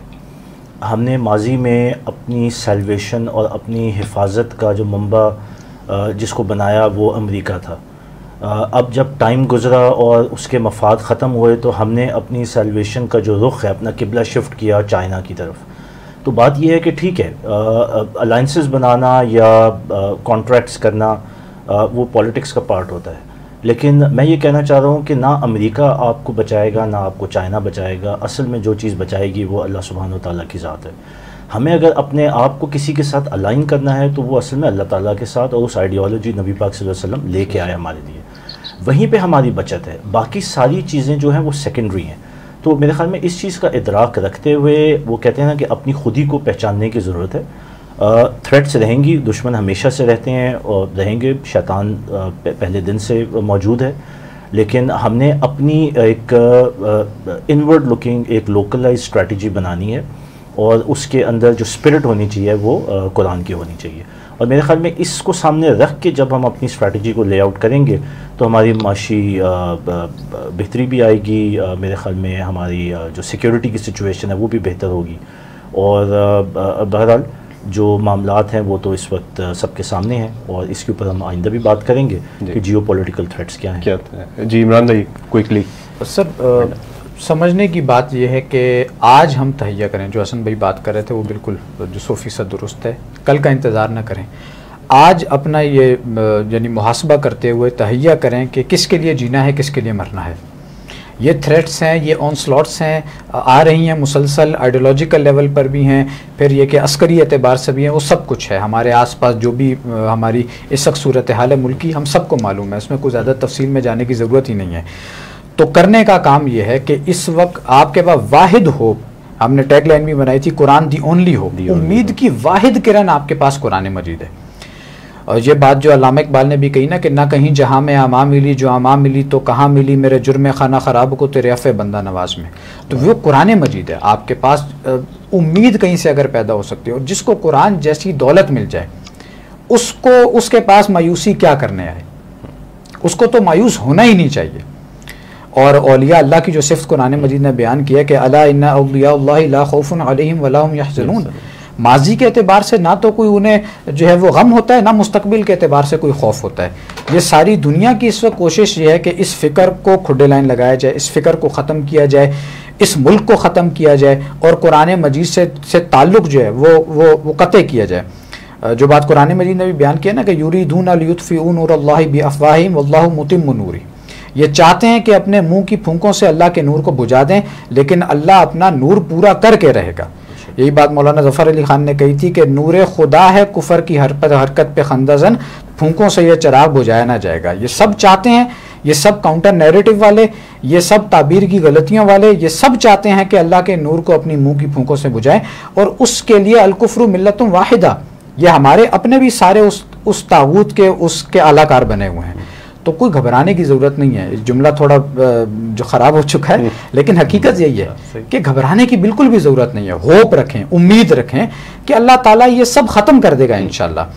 تو وہ جو بات کہی گی کہ میری زندگی کا مقصد تیرے دین کی سرفرازی، میں اسی لیے مسلمان، میں اسی لیے نمازی، اور ان صلاتی و نسکی و محیایا و مماتی للہ رب العالمین. تو یہ ہمارے پاس جو کنڈا ہے، جو قلعہ ہے، وہ قرآن مجید ہے. اس کے ساتھ جڑے رہیں گے تو اللہ تعالیٰ سارے مسئلے حل کرتا جائے گا انشاءاللہ. ماشاءاللہ جی. ناظرین، یہ ہمارا آج کا پروگرام تھا. ہم آپ سب کی طرف سے بھی خصوصی شکر گزار ہیں. ہمارے دوست حسن Abdullah, senior correspondent TRT Turkey سے ہمارے ساتھ تھے، اور بہت ہی انجوائے کیا ہم سب نے اس سیشن کو. یقیناً یہ کہ آپ نے بھی جو پوائنٹس اس کے اندر ڈسکس ہوئے وہ آپ کے لیے بھی بہت فائدہ مند ہوں گے. اور خاص طور پہ دیکھیں، ہمارے جو پارٹیسپینٹس نے اپنی گفتگو کے دوران جس ہوپ کی بات کی ہے، اور وہ قرآن حکیم ہے، اور یہ احیائی فکر ہے جس کو دبانے کی کوشش کب سے کی جا رہی ہے، لیکن یہ کہ یہی احیائی فکر ہے جو ہمارے لیے ایک بہت بڑی امید کی کرن ہے جو قرآن حکیم کی صورت میں ہمیں ملتی ہے. اس کے ساتھ ہمیں جڑے رہنا ہے اور اس کے ساتھ ہمیں چمٹے رہنا ہے. یہ جو رمضان کی آخری ساعتیں ہیں، اگر ہم اپنی زندگیوں میں کوئی بڑا عزم کریں، بڑا فیصلہ کریں، تو میرے خیال میں دس از دا رائٹ مومنٹ. یہ ایک مناسب وقت ہے کہ ہم اللہ تعالیٰ سے دعا مانگیں کہ اللہ تعالیٰ ہمارے دلوں کو اس طرف پھیر دے کہ ہمیں اس قرآن کی ہدایت جو ہے اس کے اندر ہمیں یقین حاصل ہو جائے، اور ہم اس کے مطابق اپنی انفرادی زندگی بھی اور اپنی اجتماعی زندگی کو لے کے چلنے کی کوشش کریں. تو امید ہے کہ اللہ تعالیٰ ہماری نجات کا اس کو سبب بنائے گا. اپنا بہت خیال رکھیے گا، دعاؤں میں یاد رکھیے گا. ہم سب کو بھی، ہماری جتنی بھی میڈیا ٹیم ہے وہ خاص طور پہ آپ کی دعاؤں کی محتاج ہے. ان لوگوں نے دن رات کی کوششیں کر کے آپ کے سامنے یہ رمضان کی اسپیشل ٹرانسمیشنز کی ہیں پورے مہینے. تو ان کو خاص طور پہ اپنی دعاؤں میں یاد رکھیے گا. جن ساتھیوں کے کمنٹس پڑھنے سے رہ گئے ہیں ان سے معذرت، لیکن آپ کا ایک ایک کمنٹ ہم انشاءاللہ اپنے اگلے ٹاک شوز میں ضرور لیں گے، اور جو کمنٹس ابھی باقی ہیں ہم ان کے اوپر ضرور ڈسکشن کریں گے. اپنا بہت خیال رکھیے گا. اللہ حافظ. السلام علیکم ورحمۃ اللہ.